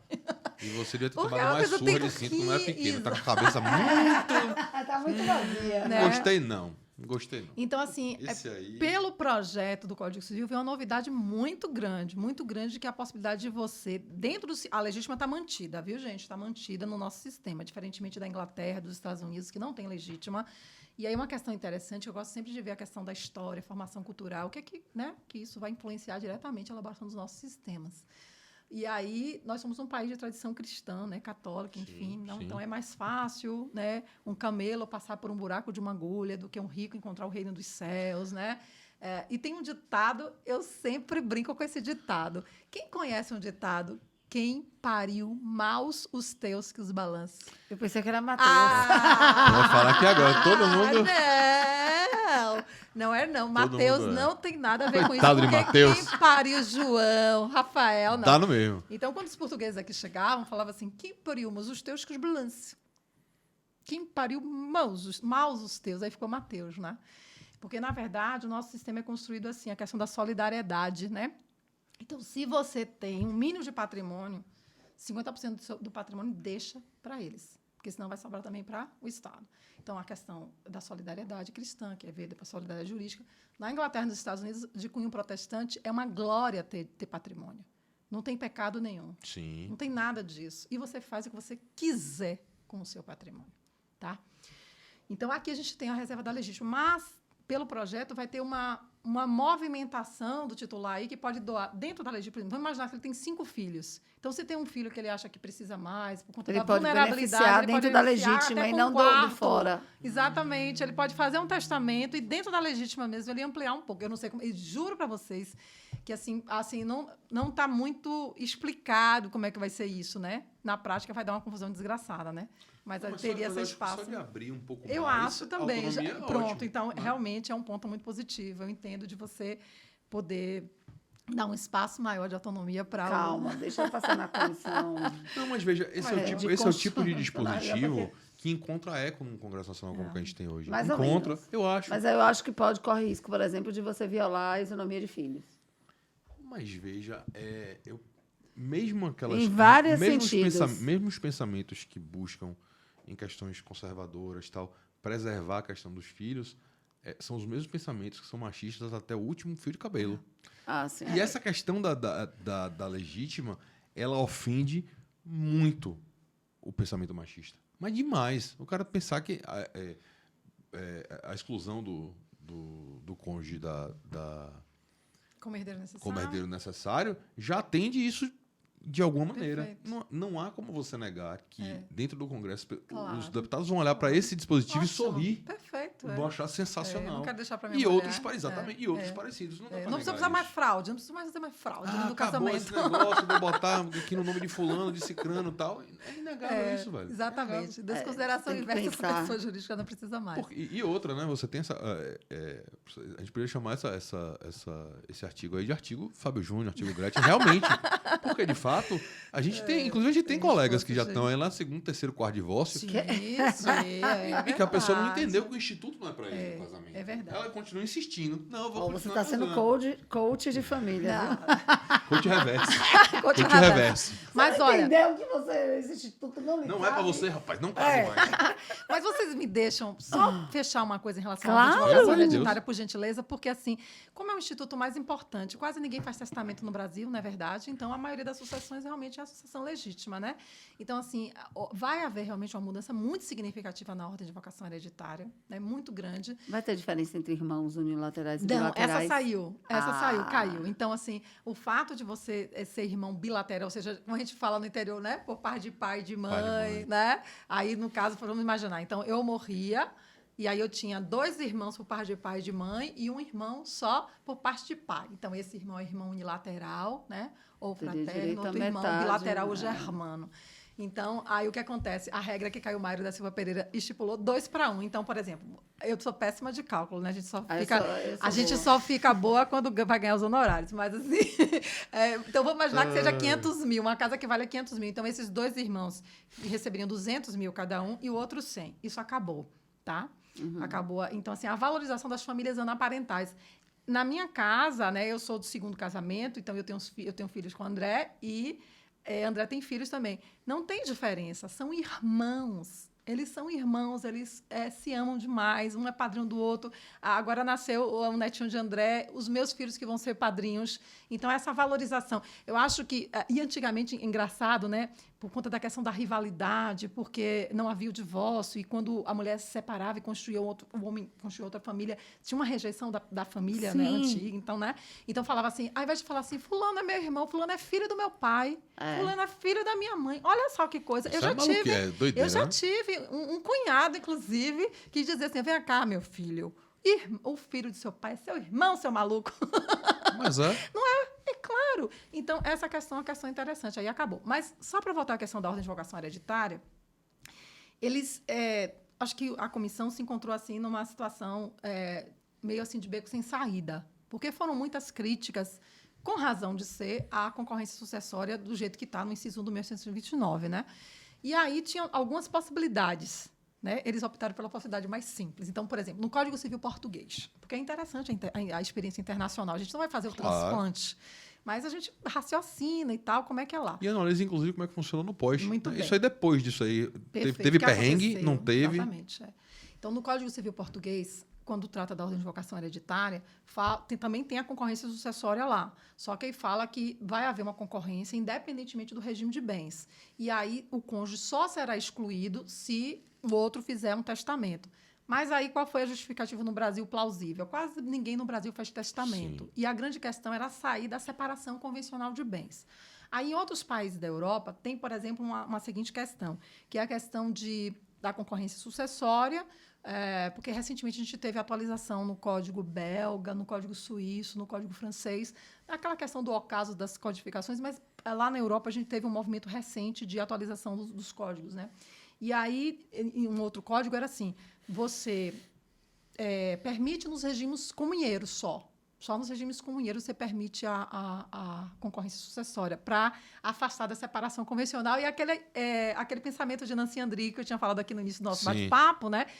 Da perplexidade dela de que a separação convencional geraria, e Maria Berenice Dias também, geraria a concorrência sucessória, né? Então, você tinha escolhido separar os bens em vida e aí você é surpreendido na morte com... então, assim, eles resolveram optar e simplesmente tirar. Não vamos nem o caso português, nem dos outros países, vamos, então, simplesmente tirar. Vamos, em bom baianês, vamos sair de problema. Mas quando você tem essa simplificação, digamos, da regra de concorrência, é mais uma homenagem à questão da autonomia, para você fazer o tal do planejamento sucessório, para você começar a ter e eventualmente começar a tirar travas, né, eu volto a dizer, não sou especialista para dizer se é bom ou ruim, mas uma simplificação em um assunto que é tão tretoso, algum benefício ela eventualmente vai trazer. Ainda que reflexamente você tenha que depois batalhar em outras frentes de, como foi o que você falou, isso agora vai reverberar na questão do regime de bens do casamento. Sim, mas eventualmente não dá para resolver todos os problemas de uma vez. Sim. Simplificações, às vezes, são necessárias. Mas o que você falou do Código Português, por exemplo, eu acho que seria uma opção que, se fosse feita, não seria também nenhum absurdo de você... E seria até uma simplificação também, né? Você, pelo menos, diferente do que a gente tem hoje. Seria muito melhor do que o que a gente tem hoje, sem sombra de dúvidas. Essa concorrência sucessória, gente, é um balaio de gato. Quase ninguém entende. Aí você demorou um tempão, gera problemas, e a insegurança jurídica é muito grande. Hoje a gente já tem sedimentado, porque não só em relação à questão do quais os regimes, mas sobre o quê? Sobre os bens particulares. Então, por exemplo, a gente tem... Guilherme Calmon Nogueira da Gama entende que tem que ser sobre toda a herança, porque diz que a herança é una, é indivisa até a partilha. Então, não poderia instituir duas heranças diferentes. Então, herança sobre bem particular e herança sobre bem comum. Aí vem, por exemplo, Maria Berenice Dias e a ministra Nancy Andrighi. Não, só sobre os bens comuns. Então, você vai herdar aquilo que você ajudou a mear também. Os bens particulares seriam dos filhos. Aí, outros autores, por exemplo, de Rodrigo da Cunha Pereira, já entende que não, que seria... E a maior, só sobre os bens particulares. Então, por exemplo, vamos imaginar, né? Então, eu casei com o João, comprei uma casa em Itapuã. Compramos uma casa em Itapuã. Somos casados pela comunhão parcial de bens. E João já tinha uma casa na Ilha Itaparica, que é um bem particular dele. Beleza. E a gente não pode nunca confundir meação com herança, né? Então, se eu me divorciar, se o casamento acabar pelo divórcio, então, metade da casa de Itapuã vai ser minha, a outra metade vai ser de João e a casa da ilha toda é dele. Sim. Em um casamento terminando pela morte, o que é que vai acontecer? Segundo a maioria da jurisprudência e da doutrina brasileira, porque isso não está no Código Civil. O Código Civil manda você, intérprete, se virar. Então, seria metade da casa de Itapuã minha, título de meação. A outra metade da casa de Itapuã vira a herança dos filhos dele. E eu vou concorrer com os filhos dele sobre o bem particular. E ainda tem outra questão, que é a questão da proporcionalidade. Então, eu falo assim, ó, você só sabe, ordem de vocação hereditária hoje, se você sabe responder a 3 perguntas. Quando concorre, ou seja, quais são os regimes de bens, e a situação fática ainda, que essa questão é interessante, que eu sempre também achei abominável, né? Então, assim, você tem que estar convivendo com o outro ao tempo da morte. Você tem que estar convivendo com a outra ao tempo da morte. Seja união estável, seja... Falar em estado civil, vem o estado civil agora da união estável, né? Que às vezes você vive em união estável, já não altera coloca o não altera o estado né? civil. Então, o que é que você é? Eu tenho uma prima, né, lá do interior, que ela é empresária, casada com um médico, ela falou assim, Rita, eu não aguentava mais. O povo sabe, quer dizer, eu dizia que eu era casada. Aí eu chegava no banco, dona fulana de tal, seu estado civil, ela disse que dava um nó na cabeça dela. Ela, o que eu sou? Ela é solteira, eu não sou, mas eu sou solteira porque eu não casei. Aí ela casou. Então agora vai mudar o estado civil. Mas vamos voltar para a questão da... E o estado civil é uma segurança social, É uma segurança social. Então, vamos voltar que a gente está falando antes. Da ordem. Da ordem de vocação hereditária e da questão dos do 3 perguntas. Só para saber se vocês estavam prestando atenção. Aí, Então, as 3 perguntas, né? Quando concorre, regimes de bens em situação fática, aí o Código Civil é aquele artigo esdrúxulo do 1830, que fala que se você não estiver separado de fato há 2 anos, ainda provar se a culpa não foi sua. Desde que a culpa não seja sua. Ou seja, cidadão já morreu, embora. Aí eu falo assim, gente, só indo lá na mansão Caminho da Luz, ou na Cidade da Luz, numa sessão espírita, vamos medrar. Vamos lá saber quem foi que teve culpa. Diabo é isso, pelo amor de Deus. E outra coisa, a questão da separação de fato, Iva, que vocês já tinham colocado. Sim. O que põe fim, realmente, rompe a sociedade, é a separação de fato. Já temos súmula, e agora vem realmente no anteprojeto do Código Civil. Ou seja, isso foi retirado do projeto, não vincula mais. No caso concreto, você que vai ter que provar se estava convivendo ou não com o outro ou com a outra, para ter direito, portanto, à sucessão.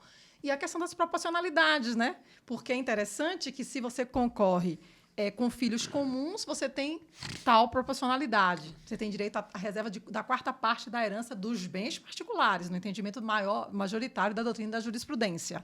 Beleza.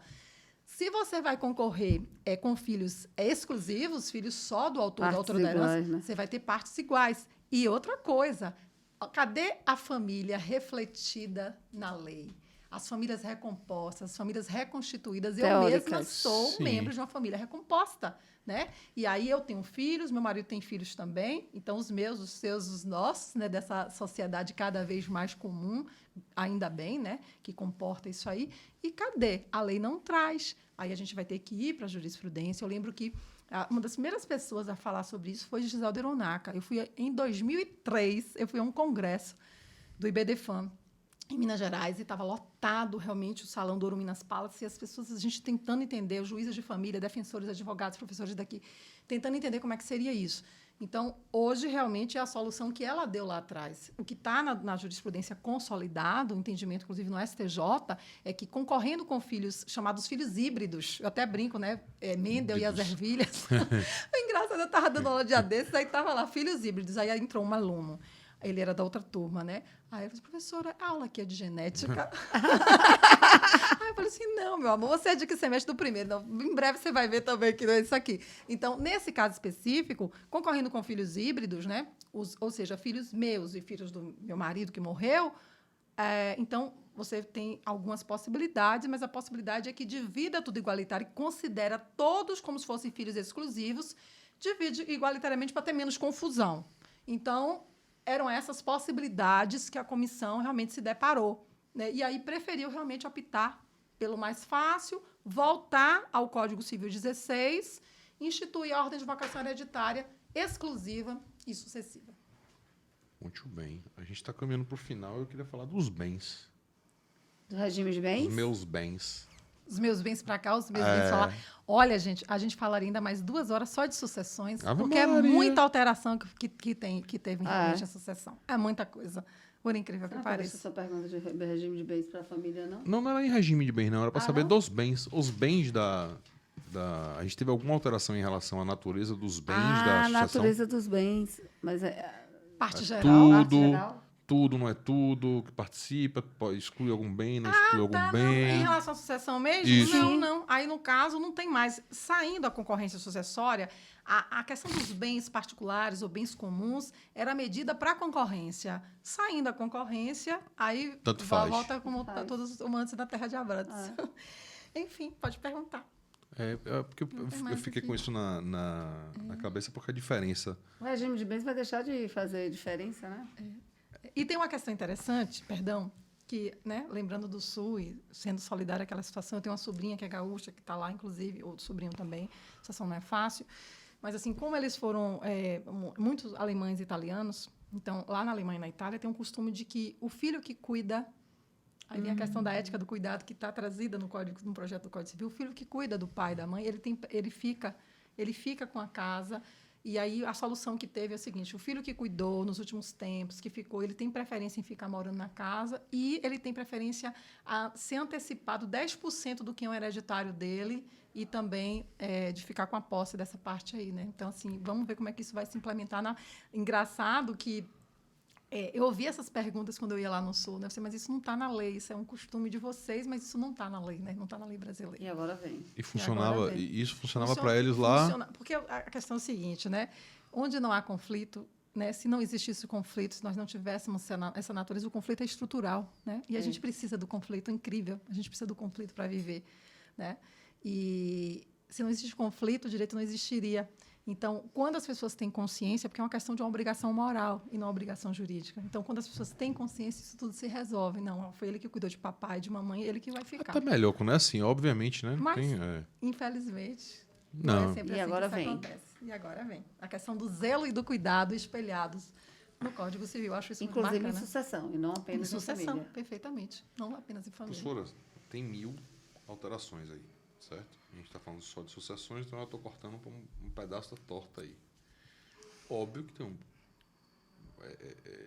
ninguém pode falar assim, essa alteração aqui é irrelevante. Eventualmente até pode ter um outro que seja, né? Mas eu queria que você destacasse assim, uma ou duas, que você falasse, rapaz, essas seriam as que eu colocaria. Ainda bem que veio isso aqui. Eu acho que a questão da ordem de vocação hereditária. Talvez uma solução intermediária, mas realmente, do jeito que estava ali no inciso 1 do artigo 1829, não tinha condição de ficar. Né? Assim, muito confusa, muito complexa, gerava muita confusão na prática. E em relação à questão da ampliação das causas de exclusão por deserdação e por indignidade também, para contemplar outras hipóteses, eu acho realmente louvável essa parte aí. Ainda que tenha sido taxativo, mas Ainda você acha que melhor tenha- que ainda aumentou? que Porque tenha o sido anterior também era taxativo. taxativo, mas era menor, né? Muito menor. E não contemplava essas questões. Então, assim, com o avanço da sociedade, né, com a inclusão de novos valores, a questão do afeto, da convivência, né, do respeito, enfim. Então, eu acho que as sensibilidades, né, são outras percepções de mundo. Então, eu acho que aquelas causas que estavam lá, né, não condizem mais. Então, assim, como é que um pai meu me abandona, não cuida de mim? E outra questão interessante é a diferença entre abandono afetivo e afastamento afetivo. Porque, às vezes, isso o Código contempla, não com esse nome de afastamento afetivo, o projeto, mas toda vez que fala da questão do abandono afetivo, fala quando ele for voluntário justificado. Se não for voluntário, se não for justificado, você não vai ser afastado. Porque, às vezes, nós seres humanos, né? Nós pessoas, enfim, então a gente tem uma natureza muito diversa. Tem pessoas que têm um relacionamento muito difícil. E agora, cada vez mais, essas questões dos transtornos psicológicos acontecem com mais frequência, né? São mais estudados. A questão da loucura, Michel Foucault fala muito disso, que era varrida por debaixo do tapete, né? A questão das anomalias, enfim. Então, às vezes o convívio é muito difícil mesmo. Então, às vezes, você se afasta do seu filho, da sua mãe, do seu pai, não porque você quer. Você se afasta porque ele não permite que você conviva com ele ou com ela. A gente teve o caso ontem, Dia das Mães, né? Anteontem, aqui em Salvador, foi justamente isso. Um filho numa crise de surto, partiu para a violência para cima da mãe. Infelizmente, a mãe veio a óbito. Os familiares tentaram conter. No Dia das Mães. Outro familiar veio a óbito. Um vizinho tentou conter. Veio a óbito. Meu Deus do Deram céu, um tiro no menino, pegou pela testa. E ele sobreviveu e 3 pessoas faleceram. Pois é. Meu Deus do céu, não tinha lido isso. Que tragédia horrorosa, meu Deus. Tragédia, eu também não sabia disso, não. Então, assim, do ponto Dia de das vista... Mães, né? Dia das Mães, do ponto de vista da psicanálise, tem uma psicanalista chamada Vera Iaconelli, que ela fala que a família é a nossa principal encrenca fundante, é a nossa primeira encrenca fundante. Quer dizer, do ponto de vista psicanalítico, são muitas... Adorei essa ideia. São de muitas... encrenca fundante. Eu acho fantástico, porque isso explica essas questões e aí isso vai irradiar para a lei também, né? Então, assim, se o afastamento ele não foi voluntário e ele não foi injustificado, então não tem por que você ficar com aquela herança daquela pessoa, né? Então, isso aparece, a perda do poder da autoridade parental. Aliás, foi mudado do ponto de vista de família, né? O nome poder, né? Poder familiar, porque o pai não tem poder sobre os seus filhos, né? Há muito tempo, Há né? muito tempo, né? Então, não é um direito subjetivo que você exerce em seu favor, em função do melhor interesse da criança, do adolescente.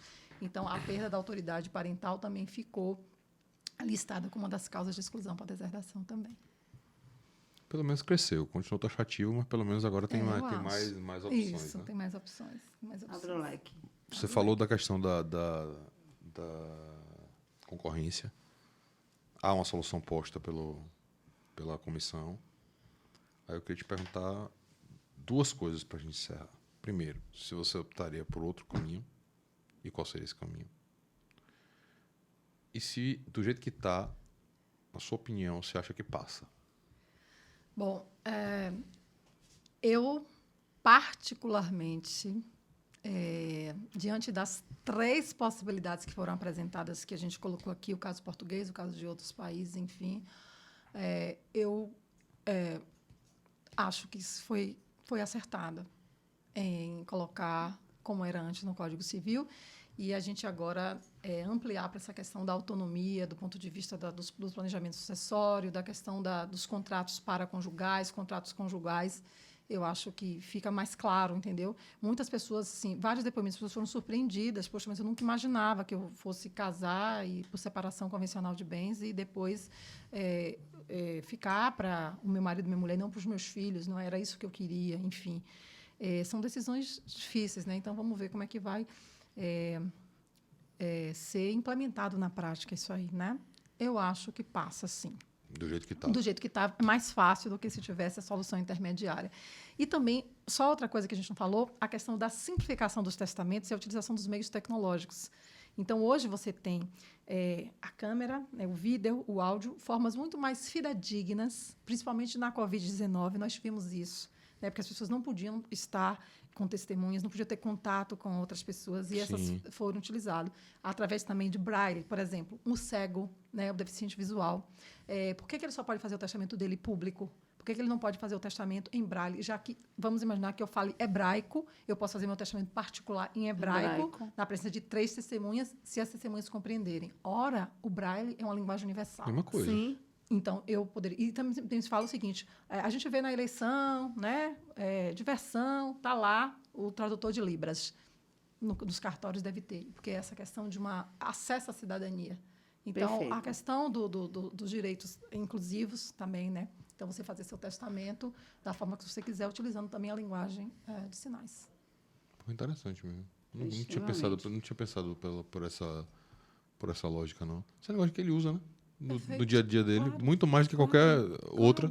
Claro Não que tem sim. por que você privar o cara do que ele mais que sim. usa no... Simplesmente Fraude não tem terá de qualquer forma. Exatamente. É isso, fraude por fraude, Você nego não faz de pode qualquer jeito. raciocinar a partir da Com fraude. Não pode. partindo do pressuposto que a fraude é regra. E os testamentos imaginários, marítimo, aeronáutica e militar, saíram. Desaparece, né? Desaparece. Como é isso, gente? Que testamento imaginário é esse? Eram os especiais. Imaginários da minha Imagina, brincadeira, você foi né? fazer um cruzeiro com Marcela, e aí chegou lá, você quis fazer um testamento. Você fazia um testamento marítimo. Mas, Mentira. sim, você podia fazer. Porque assim, o testamento particular Que eu posso doideira. fazer aqui com vocês. Olha lá, Tá. 3 testemunhas, né? E ali a assessora. Mas vamos imaginar que eu estou em um navio ou em um avião. Também não vale perguntar, eu já tive alunos. Se for você aí que você está assistindo, tudo passa na vida com estudo. Professora, se o navio estiver afundando e eu quiser fazer meu testamento, o que é que eu faço? Eu não, você para pelo amor tudo, de você Deus. vê assim, olha onde é. Essa é a melhor garrafa de bebida que você... Rafael dos meus, a melhor garrafa de bebida que você tiver. Aí você olha essa garrafa de bebida, tá? Faça seu testamento todinho, faça direitinho o seu testamento, tal, chama aí as testemunhas. Aí você enrola ele, bebe a garrafa, coloca lá dentro, e aí Quando bota o alguém arroz e achar- joga. Menino, não é para essa situação, não. É o seguinte, no mar e no avião, no navio não tem tabelionato. Então, você sempre quis testar por uma forma mais segura, que é a forma pública ou a forma, né, cerrada, ou você quer fazer de forma secreta, né, que para ninguém saber.